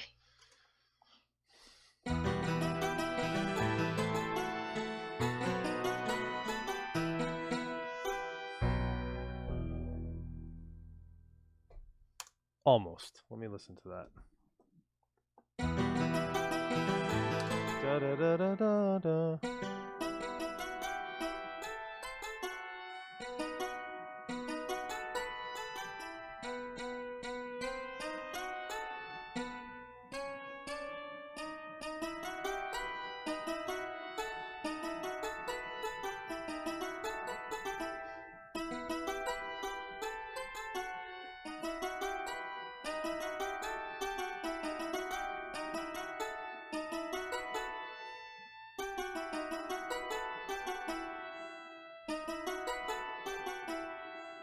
I think that's the way.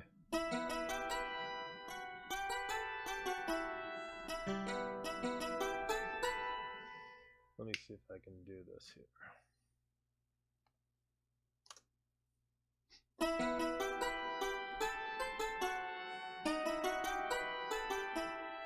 Da, da, da, da, da.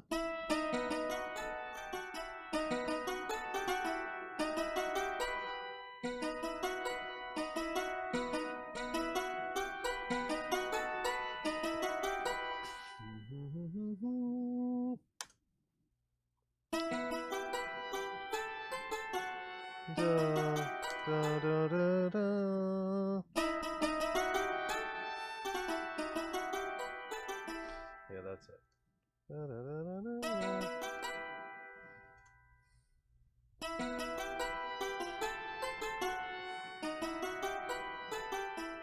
Da, da, da.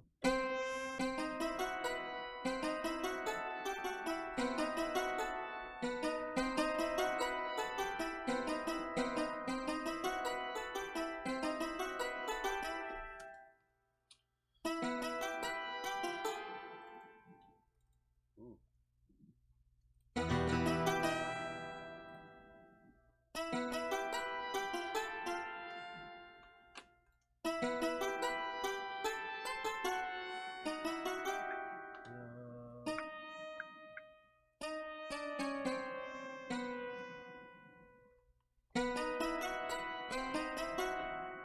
Da, da.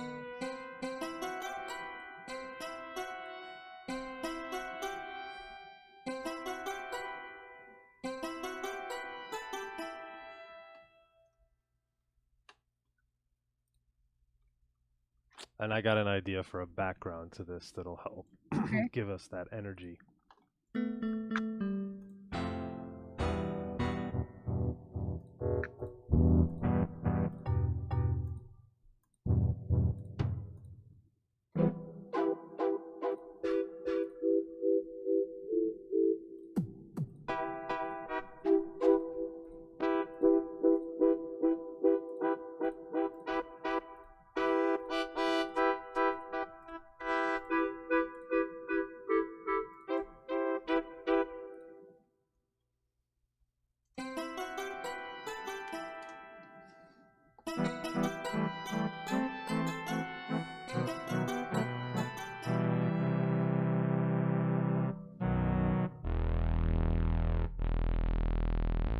I like that. You like this? Yeah, it's got a kind of like, yeah, it's, this is it, it's not too fancy. It's like something is bad that's happening. That's the very end, not all the way through. It adds what? Maybe not all the way through with the like weird swampy sound, just at the very end. Maybe I don't know. It's tough to sneak in a sound like this, but we could try. Okay, maybe it's too much then. I think so. Yeah, But we're close. We just don't need the top end of I would this. like that. It goes brr, brr. It's kind of fun. Farting at the end? Yeah, the weird farting sound at the end, kind of.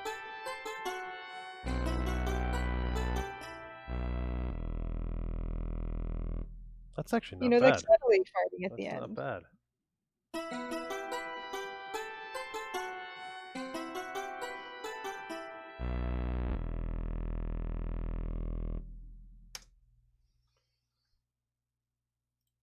Kind of gives it a Sierra vibe to me. Yeah.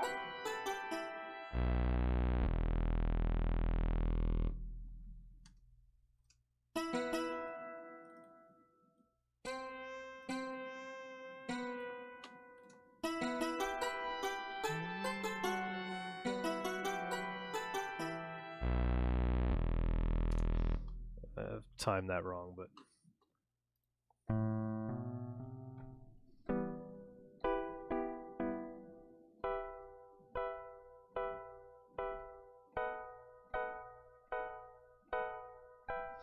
haven't we composed something like this already? The ending sounds very, very familiar. I don't think so, but I wouldn't mind if it does because it'll tie things together. And right now I put it specifically in the key of the theme. We could change it too. It doesn't matter, but...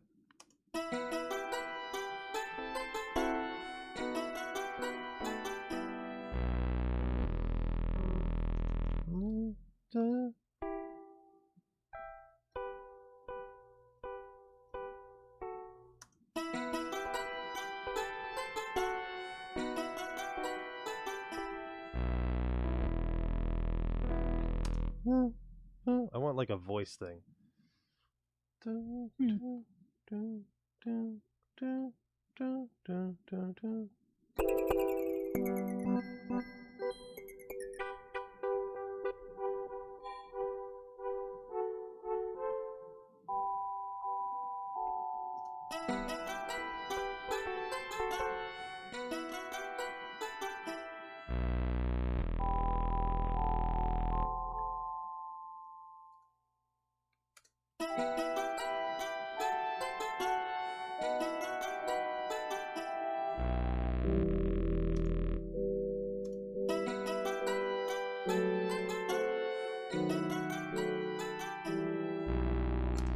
It's quieter, that might work.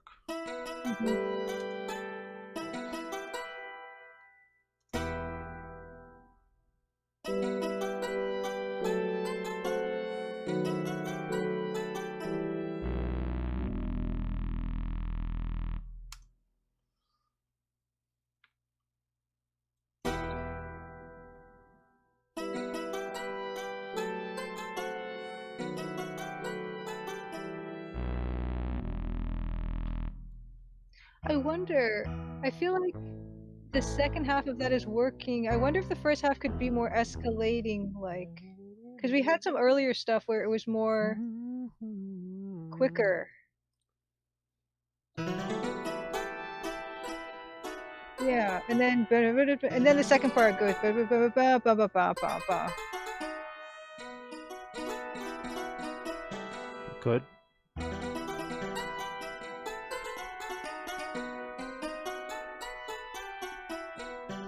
We could slow back down to the second part. You know, goes ba Okay. ba ba ba ba ba ba ba ba ba ba.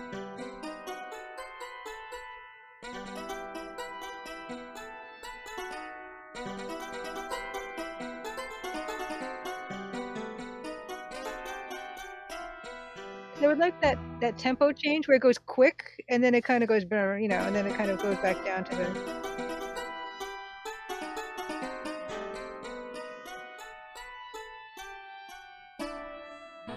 You know. Okay, we could try that.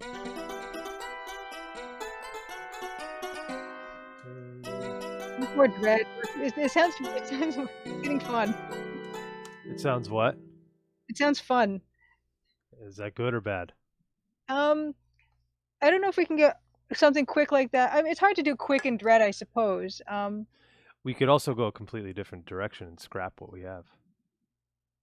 I like the second half of that though, where it goes, you know, how you have that ending, but I do want it to, when the chapter 5 comes on, I wanted to do something quick and Let me play a piece because I have an idea that might work. This is one of my absolute favorite pieces of music. We're gonna get a copyright claim? Probably, but we'll just have to mute this little piece. Unless I do it live, I can pull somebody's performance of it, although I won't know how it sounds. Who plays this? Does she play this?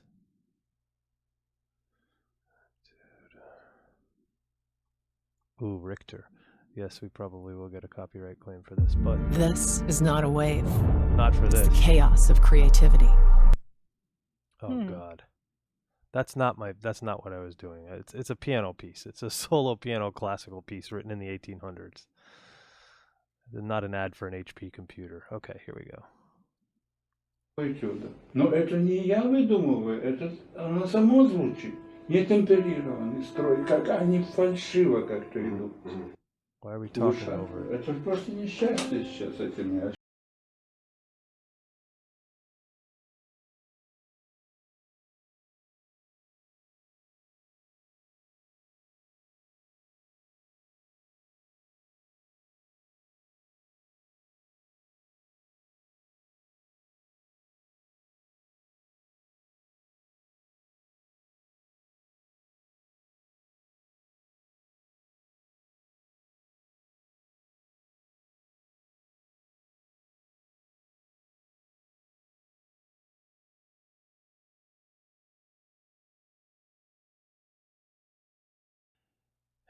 Hmm.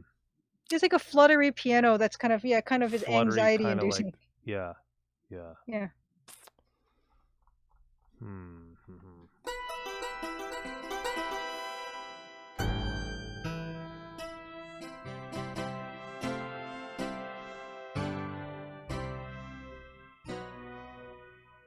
Oh wait, I'm in the wrong key.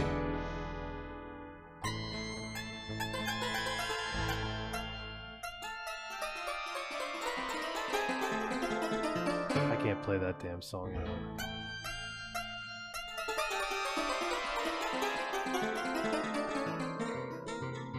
Certainly not at that tempo either.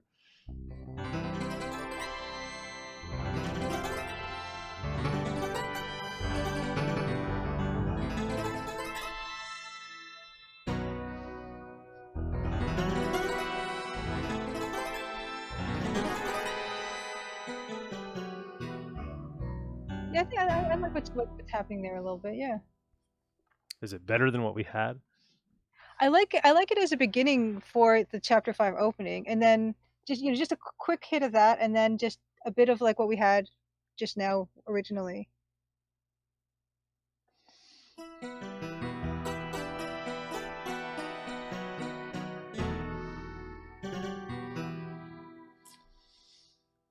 Even that's good.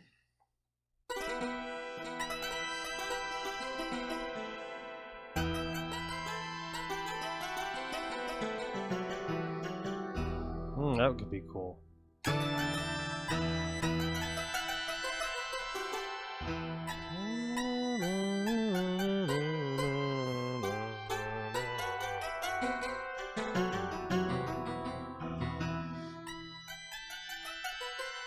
I like the sound. I don't. This instrument might not quite be right for it. It feels Could a be. bit like horror movie, Could be. We're not but going it's full close horror to movie the at this point in the game yet. No, we haven't got there yet. Gotcha. You mean this isn't a game that ends with just everybody singing Kumbaya at the end? It's not what happens?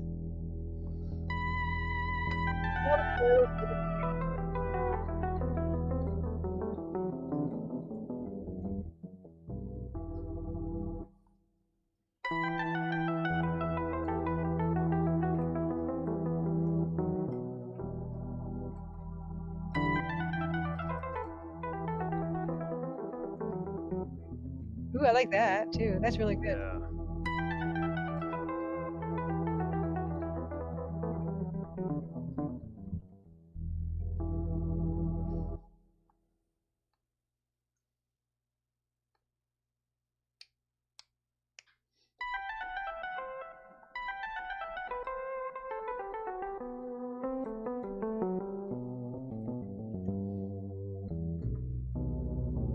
Ooh.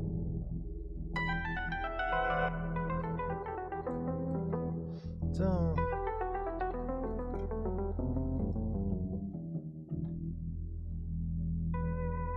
I like this sound. Oh god damn it.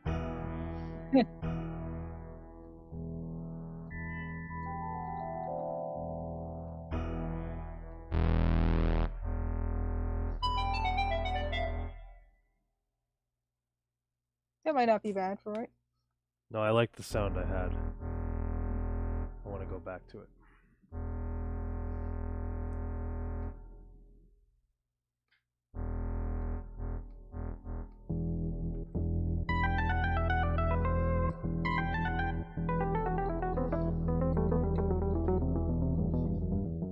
Something like that.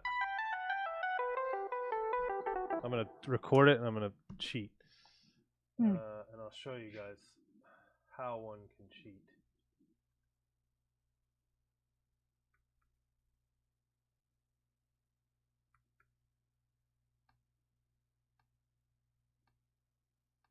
Somewhat fairly.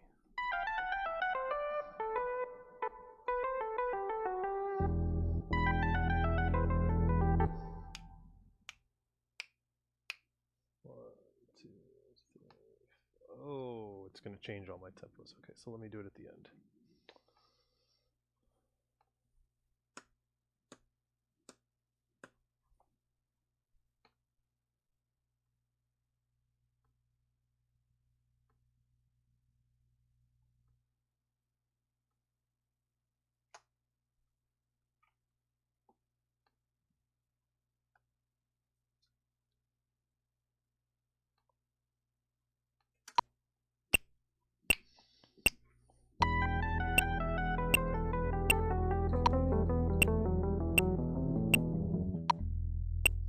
Something like that.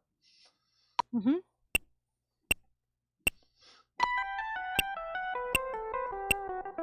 Ah.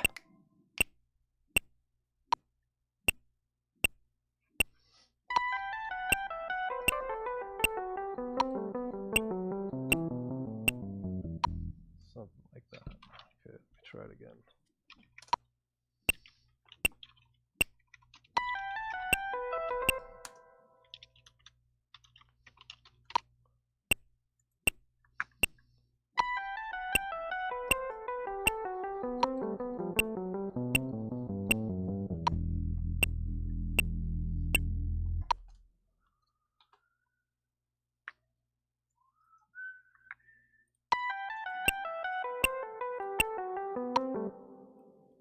Is it kind of ironic that we're doing escalations and we're doing it's descending? Yeah, but it's cool. I like it.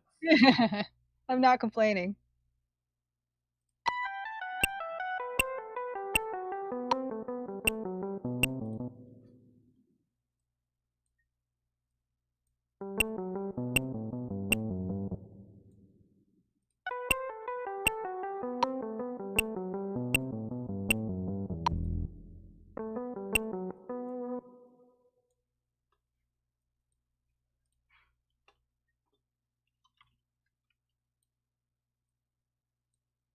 Oops.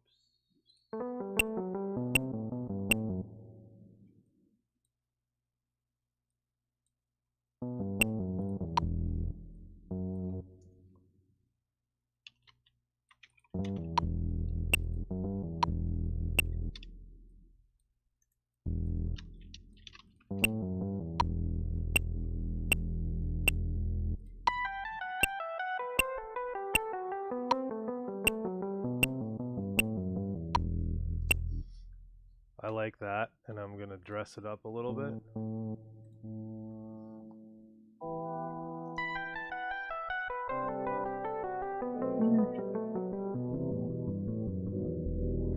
So it's 4 chords.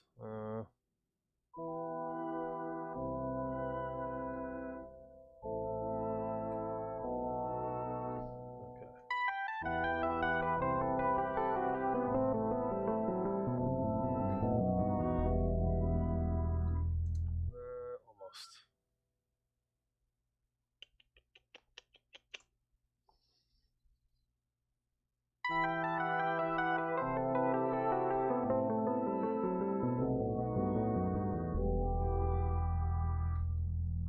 Pretty close.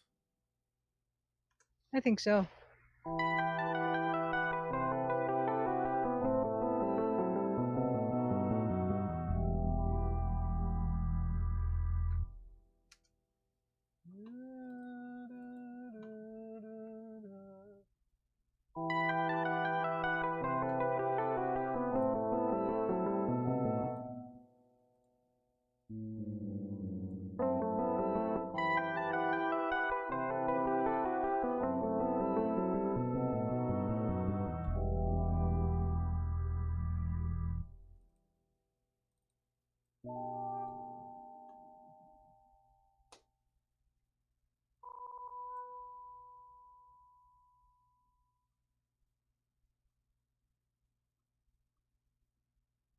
I like it. It feels like anxiety, and it feels like things are descending into something for Yeah. sure. A roll toward the inevitable.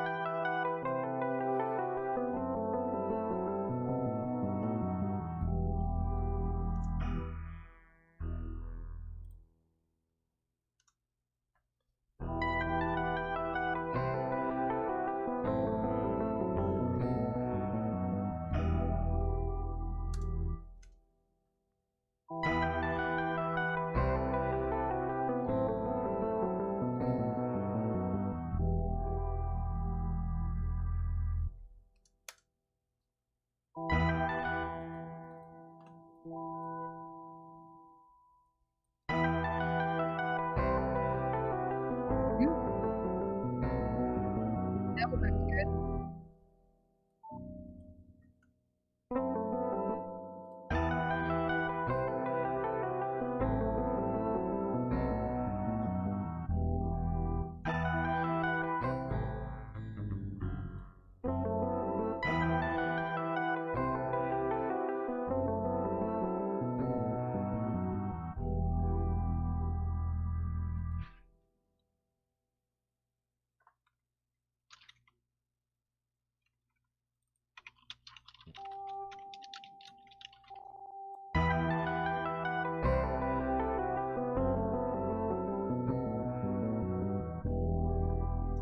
Now we could also speed this up like a few clicks and see how it sounds. Maybe make it a little more anxious. Whoops. It's really anxious. It's really effective. Nice.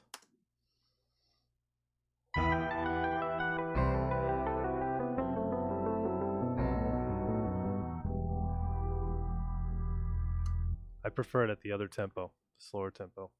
Yep.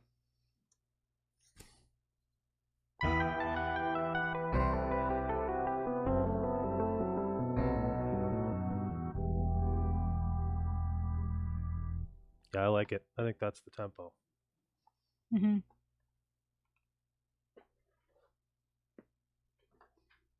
Cool. So I like the way it sounds. I'm pretty happy with that. That's really good. I'm really pleased with how that evolved. Yeah, sometimes you just have to scrap everything. If I learn nothing from the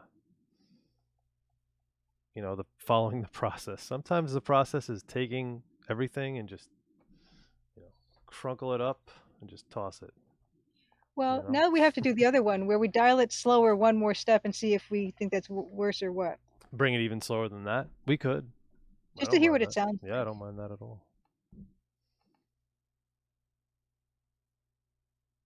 Couple of clicks.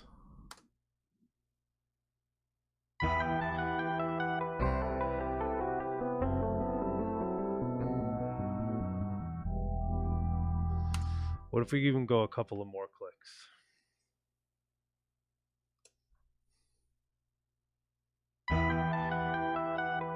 It's too soft. Yes. Now it's funerally.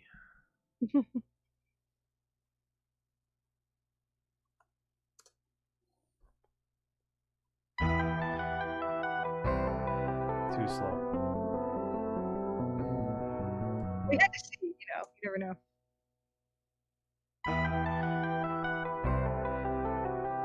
Mhm.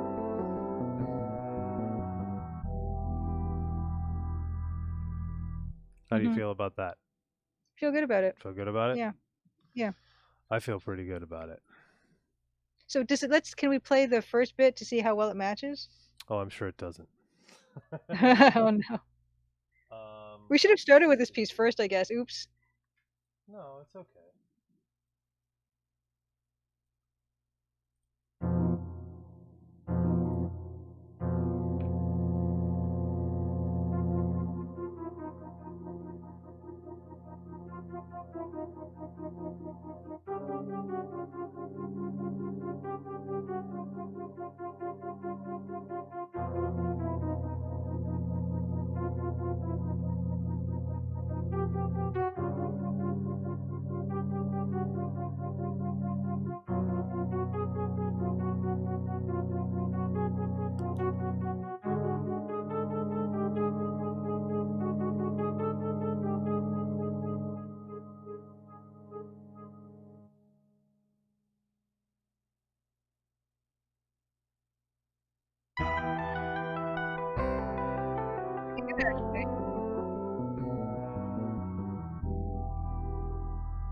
be good.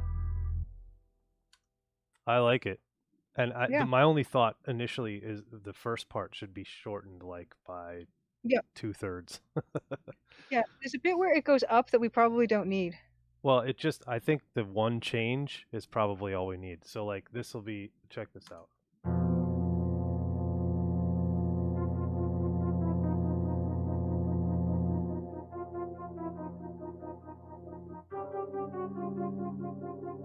I really like this part because it really suits with what I'm going for in it.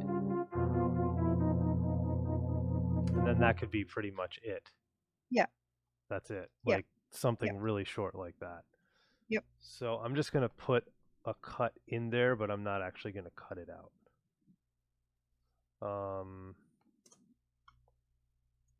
And then so you're going to hear something like this.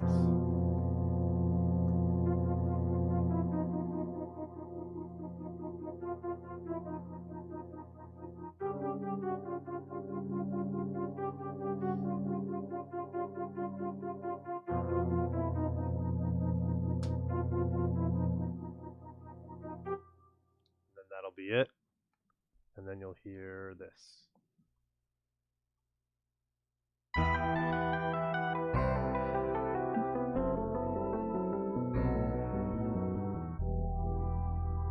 Yep. I like it. Yep. I like it. Boom. We did it again. Can you believe Yeah. that? I know you don't believe it. I can't. I don't. We went a lot longer than I anticipated we would go, Yeah. but I don't feel bad about it. I don't feel Okay. bad. I'm glad. I don't either. Good. I feel good about what we got done. Yes. And I'm happy with what we have, even though we're making a sad section. Right? Or not a sad, a dreadful section. Mm-hmm. Dread is the wrong. Sad is the wrong word. Dreadful is the right word. Mm-hmm. Sweet. I'm really happy with that. Yeah. So there's a few people still here. Let's ask this question that we were pondering today. We'll kind of keep it, it's not secret really, but we were pondering, well, I'm pondering, I should say. Pondering thank you, Ambersine. Thank you, Eden Waith. I'm pondering a soundtrack. We're discussing, and this is where we can do this because the publisher and the composer are both sitting in the same chat at the moment. We're discussing release of a soundtrack, and the thought is, obviously it'll be available digitally, but I'm not sure that it'll be available anywhere except where the game is sold. Like if you buy the game on Steam, the soundtrack will be available on Steam or GOG or wherever we manage to, itch.io, wherever we manage to get the game, whatever stores we can get the game into. But the question is, should we additionally release a physical version of the soundtrack?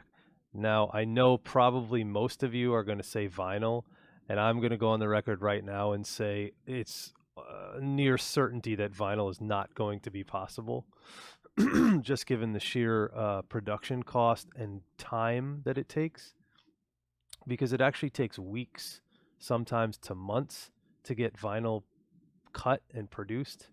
So that's probably out for many reasons. It's not even probably out. It's pretty much a certainty that it's out. The reason people love vinyl, I think, is because of the art and the size of the art. I think a lot of people don't even open the video game vinyls that they're buying lately. I've seen people buying them like crazy. But what we're thinking, a CD is one suggestion, Bill Kuhn. What we are actually thinking about and speaking about was cassettes. Because it was done, it has been done a few times. Yeah, Space Quest Historian has done it. I don't really want to start going that route because it's very expensive. Like to get 100 vinyl pressed, his cost is probably not much more than what you're paying, and it's just too much to try to get done. And if the pressing is wrong, if there's an issue, There's too many issues, especially with mastering. So what we're thinking about is cassettes. I like the idea of a cassette because Julia would be doing some amazing artwork for that, for the sleeves. Um, and it's a lot cheaper to produce. So it's something that we can actually potentially kick around as an idea, as a possibility. So I don't know if people like that idea, if people hate that idea, but we'll probably approach it again. Haven't had access to a cassette player since high school. Well, here's the question. Also, Mousinus, if you bought a cassette, probably what I would do is give you access to the soundtrack digitally if you didn't already own it. Um, but I think a lot of people don't own cassette players. I mean, I'm not sure that I even own one. I don't think I own one either. But that wouldn't stop me from buying a cassette. No, it clearly doesn't stop you from buying a lot of stuff, Dan. That's very true. I don't even have a 5 1/4 drive, a proper working 5 1/4 drive at the moment, and I have a ton of 5 1/4 games. Where is it? Oh yeah, show and tell. Well, I've shown this off before, but this is David Murray's game, the 8-bit guy. There's a signature there. You can still buy this, by the way, off his website for what I think is a steal. It's beautiful. I think it's like $50 for this or something, $60. It's a steal either way, so buy it if you haven't. But if you get this particular version, it does come with Planet X3 OST on cassette. And I love this. I mean, I haven't opened, mine's still sealed. You know, it has 18 tracks on it. Oh, it's beautiful. Look at that. Yeah. Oops.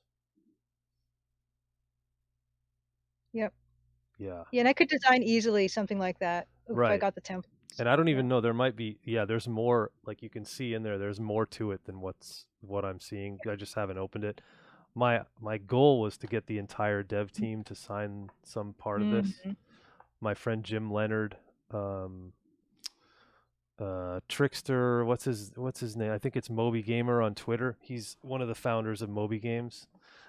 He also worked on this game. He was one of the coders. Concept and coding. David Murray, Jim Leonard, Alex Semenov, Anders Inger Jensen is the music. And there's only 1, 2, 3, 4, 5, 6 people on the dev team, so I think it's realistic. Whoa. And I already have one of them, and Jim I can get easily, so yeah. I have a cassette player next to me that I don't think has ever been used. That's funny. I'd love a TCD box release, though. 8-bit guy did it with Planet X16. You mean X3, right? That one that we were just showing off. Yeah, I mean, I look, what I would probably do is provide a way to digitally download the files for the soundtrack if you bought the cassette. So you'd be able to access the music regardless. I don't know, Julie, do you have a cassette player? I do. I have my Walkman still. And my mom, I think, still has decks. Yeah. You guys didn't throw anything out. Nope, we did not. Nice, but you're not hoarders. That's the weird part. No, we're not. My mom's been really good about getting rid of stuff, but we still keep the stuff that we do enjoy. Interesting. Yeah. So my thought was, it's not an unreasonable amount of money that has to be put out to do like a run of 100 cassettes, but I would probably try to do a pre-order thing, time it up with release of the game, et cetera, et cetera. We don't know all the details, but this is something we're kicking around, and I think it's not much of a spoiler to kind of pull the potential, at least the inner circle of the audience. I think the Twitch stream is kind of like the inner circle of the Crimson Diamond audience, right? Yeah, I'd say so. You guys know as much as anybody, I would think, about the game at this point, other than Julia. So yeah, I mean, I'm not 100% on it, but that's what we're thinking of doing. Sony boombox from '97. Yeah, I mean, I have cassettes that I've recorded to, and I used to love to record the cassettes. Oh, me too. I don't know. It just sounds better. CDs. Yeah. CDs. I mean, here's the thing. CDs are easily easily able to be produced for very cheap, but they're just not as exciting, I think, to retro style collectors, even though this is a brand new game. The style of game is obviously very retro. Well, yeah, I mean, it's funny because the style of the game from 1914, you'd expect vinyl, but if you're thinking about the games that were coming out, like Colonel's Bequest, that was totally a cassette time. Well, actually, you wouldn't even expect vinyl, you'd expect wax cylinder. Okay, fine. Wax. We're not doing wax We cylinders, I can't don't do think. that. It will not be 8-track. I don't believe you can even get 8-tracks manufactured at the moment. You'd have to do it yourself. It would really tickle me to do a cassette because, yeah, it would be like the golden age of my childhood with my taping, songs off the radio and everything like that. So it would kind of be retro in the perfect way. Yes, recording a demo tape was a solution in Maniac. And actually, there was a couple different versions, right? Razor and Sid could both play the piano, and you could record a demo tape and give it to the Green Tentacle, and he loved the idea because he was upset that he wasn't going to get his band together, right? Yeah, USB stick is also an option, shaped like a cassette or shaped like a 3.5, something like that would be an awesome little thing, and that would also be really cheap to produce. Yep. Yep. That's something I could home produce essentially if I had the printouts Yeah. and the discs. It's funny because I was kind of thinking about that. Like, I would be, everyone always talks about big box release, and I would love to do a big box release, but it would be even fun to do like a sandwich bag release where you've got, the disc with it's a USB stick that looks like a diskette. You've got a photocopied manual, like stuff that you can actually do really cheap, and be super retro in that way where they used to sell things in those Ziploc bags. Yeah. Yeah, and Over the Treetop says, I think a cassette with a digital download code would be great. You know what? And I might not even do that because it would be personally, like, it would be me personally sending out, if there was 100 tapes. So I'd probably just give you file access to like a Dropbox where you could just download the files as opposed to if I do a download code, unfortunately, that's an extra expense and Hmm. someone else is hosting it and forget them. I don't need it. I don't like using other people's platforms if I don't have to. You know what I mean? I like using our own platform. And I'm not really worried about people pirating the soundtrack because here's the thing. If somebody's going to pirate your music at this point, there's literally zero you can do about it. So you might Hmm. as well just leave it alone. Put it out there, whatever. Duck with shades, what's up? You Hey, might as Doug well Rocher. just put it out there and do it. So I have no problem giving people access to a Dropbox with the music, especially if they've paid for a physical copy of the soundtrack. So that's totally cool. Mhm. So yeah, I mean, listen, it's certainly not a set in stone thing, but I was kind of looking for opinions and seeing if that's something that people would like or be interested in. Um, and it's a possibility to do a CD instead if that was the more popular option. But I think cassette kind of fits better. And the cool thing about cassette is when you play it, unlike a CD, which is digital and will give you perfect clarity, a cassette's going to give you a slight degradation of the audio. But since it's Roland MT32, that's not really a problem. Mhm. That would actually kind of, in my opinion, it'll kind of add to the sound.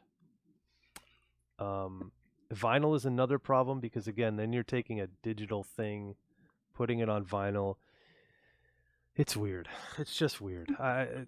It's like the Cuphead. If you ever look up Cuphead vinyl, they had to do weird things to produce the vinyl because what they did was, if you ever play, if has anybody played Cuphead? Yeah, yeah. You played it, right? And you've listened to the soundtrack. And the beginning is da da da da da da da da da da roll the dice or whatever. It's like a barbershop quartet, Mhm. but it has that like film grain sound, Yep, yep. right? So it sounds bad already. Hissing and popping and Bad. yeah. Yes. So if you put that on vinyl, which actually has real hissing and popping, Hmm.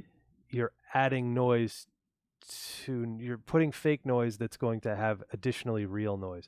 So I think what they did was they removed the noise Hmm. for the for the vinyl Hmm. soundtrack, which is weird. I don't know. I haven't heard this. It could sound great, but um, I'm not sure that that's an ideal situation. But I think cassette would actually be the coolest sound wise. I don't know. Anyway, that's something we're kicking around. Yeah, it's fun, it's analog, it is of the era of that type of game. So I think it really works. And if it's cheap, I mean, I'm all for those cheap, effective solutions. Yeah, it's inexpensive. I mean, the the tough part about big box and physical items and all these things, it's it's tough. It's pricey. Ask Dave Gilbert or Francisco Gonzalez if they'll ever do anything Mm, physical again, and the answer is probably no, unless yeah. somebody else, decides they want to do it and front all the money for it. Mouse Smith says I'd get it just for the art. Yeah, I Well, mean, that's the thing.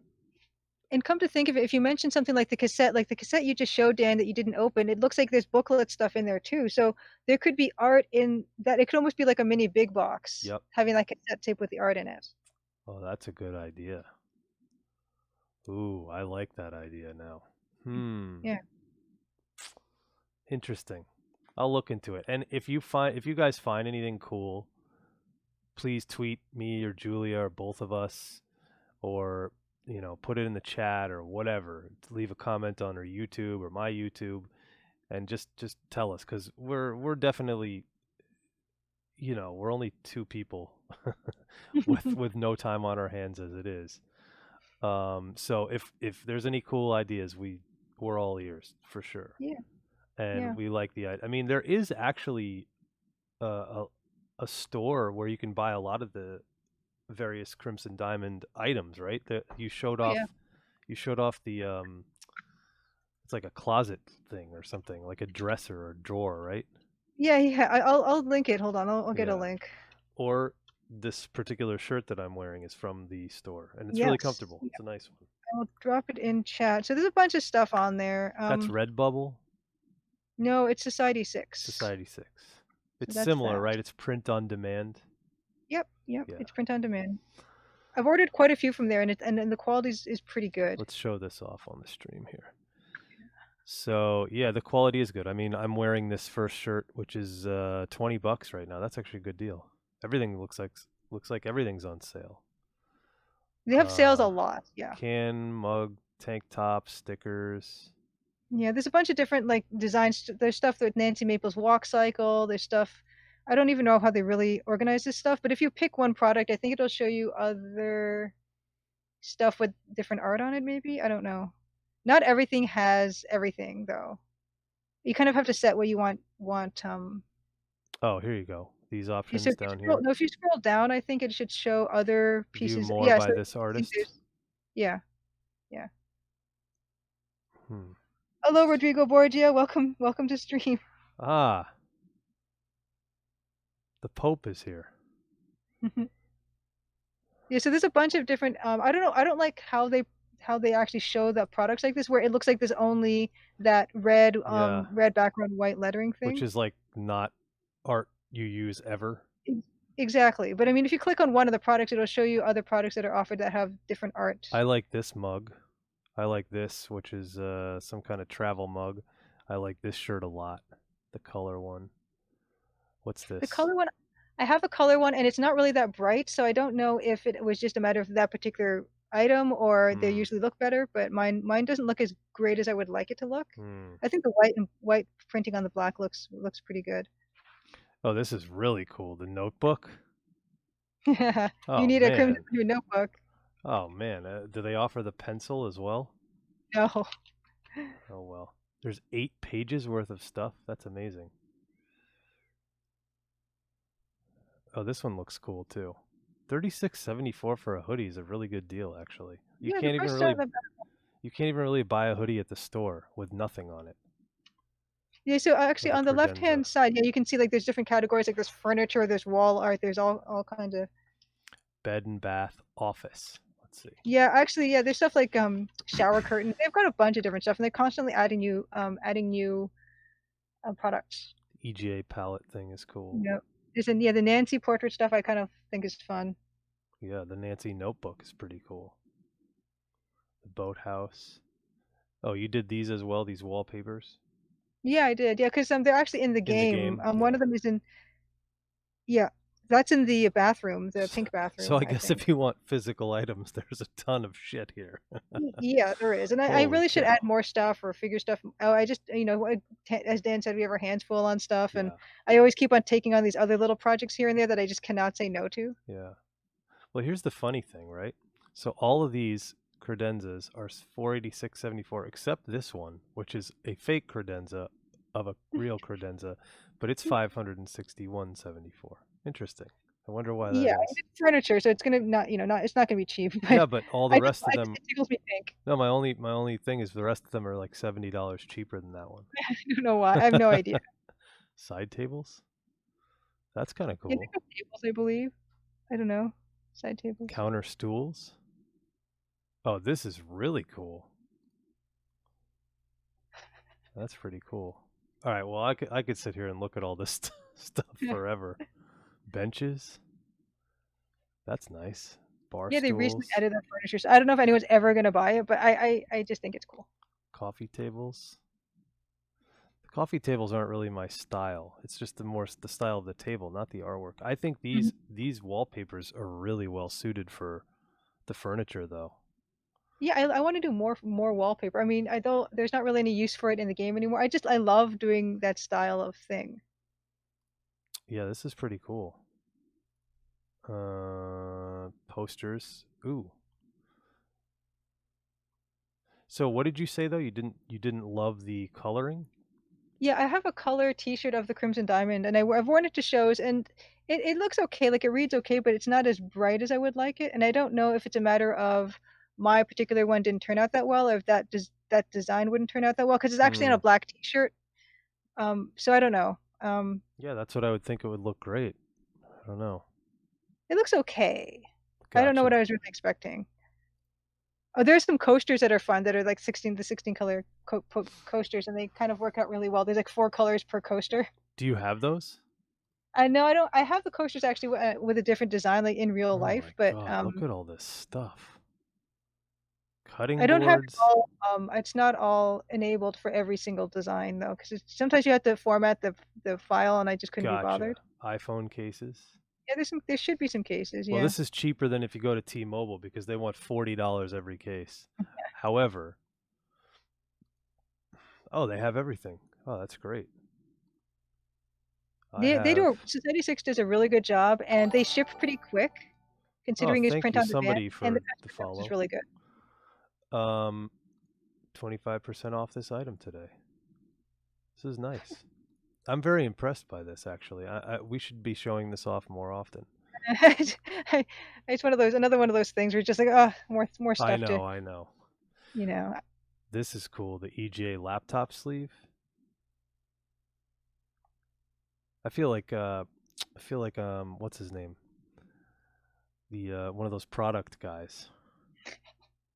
But wait, no, we won't do any more of that. Yeah. I'll tell you what. It's actually a really good time to. Oh, you guys are seeing infinite loop now. Hold on. Let's see. There we go. It's actually a really good time to, I think, wrap up the stream and say thank you guys for being here. And I Yes. already have a person in mind who we can raid because he's doing a 24-hour stream. So he's, first of all, he's insane for doing a 24-hour stream, Mhm. but he is actually somebody I met um, because he was streaming Empire of Sin around launch day, and he gave us some really good feedback. And I made sure that we logged all of that feedback and made some Oh, changes. before you say anything, so Sure. your game is tagged as the Crimson Diamond. I didn't even know we could do that. Yes. There's a couple of tags. I think there's the demo and oh no, it's the Nice. Crimson Diamond and the Crimson Diamond Chapter 1. So I'm wondering if it populates from Steam. Okay, okay. I didn't even know that was. I don't even have that tagged on mine. Oh, you should definitely be tagging that for now. Oh my gosh. Okay. Rodrigo Borges says, "Will there ever be a 24-hour Maple stream? No, Crimson Diamond stream? Well, not from us. no. I mean, Maybe for launch, we'll do something special with, there maybe be giveaways and stuff, but there's just no way at all. who was the streamer that did the demo and was like, "Oh, I'm going to spend like 20 minutes and spent 4 hours." Yeah, Ask Alice, and she didn't even Ask finish the demo. Alice. She's amazing. I love Ask So Alice. Ask Alice is probably your best bet for a 24-hour stream if you if you want to see a 24-hour stream. Do I follow Ask Alice on here? I better. She's great. She plays a lot of the retro stuff. She's Canadian too. She's awesome. Whoops. Yeah. Yeah. Uh, Those pro streamers, they have buttocks of iron, man. yes. I am not. I am certainly not there. Anyway. Yeah. So thank you guys for being here. It's Yes. we appreciate it. We enjoy it. Love hanging out with everybody here. And stay tuned. Hang out. We'll be back next week. With Julia, we'll be back next week. Oh, let's do it. I think I have my NPR. Oh God, it's formatted wrong still. Of course it is. Why would it be formatted correctly? Hold on a second. Let me figure this. Transform fit to screen. There we go. Then it doesn't. There we go. So yeah, guys, thank you all for being here again. And we are going to raid this guy. I think you'll enjoy him. His name is the best Jared, and I think they call him. What do they call him? He's something to do with Beanie Babies. Anyway, he's on hour 10.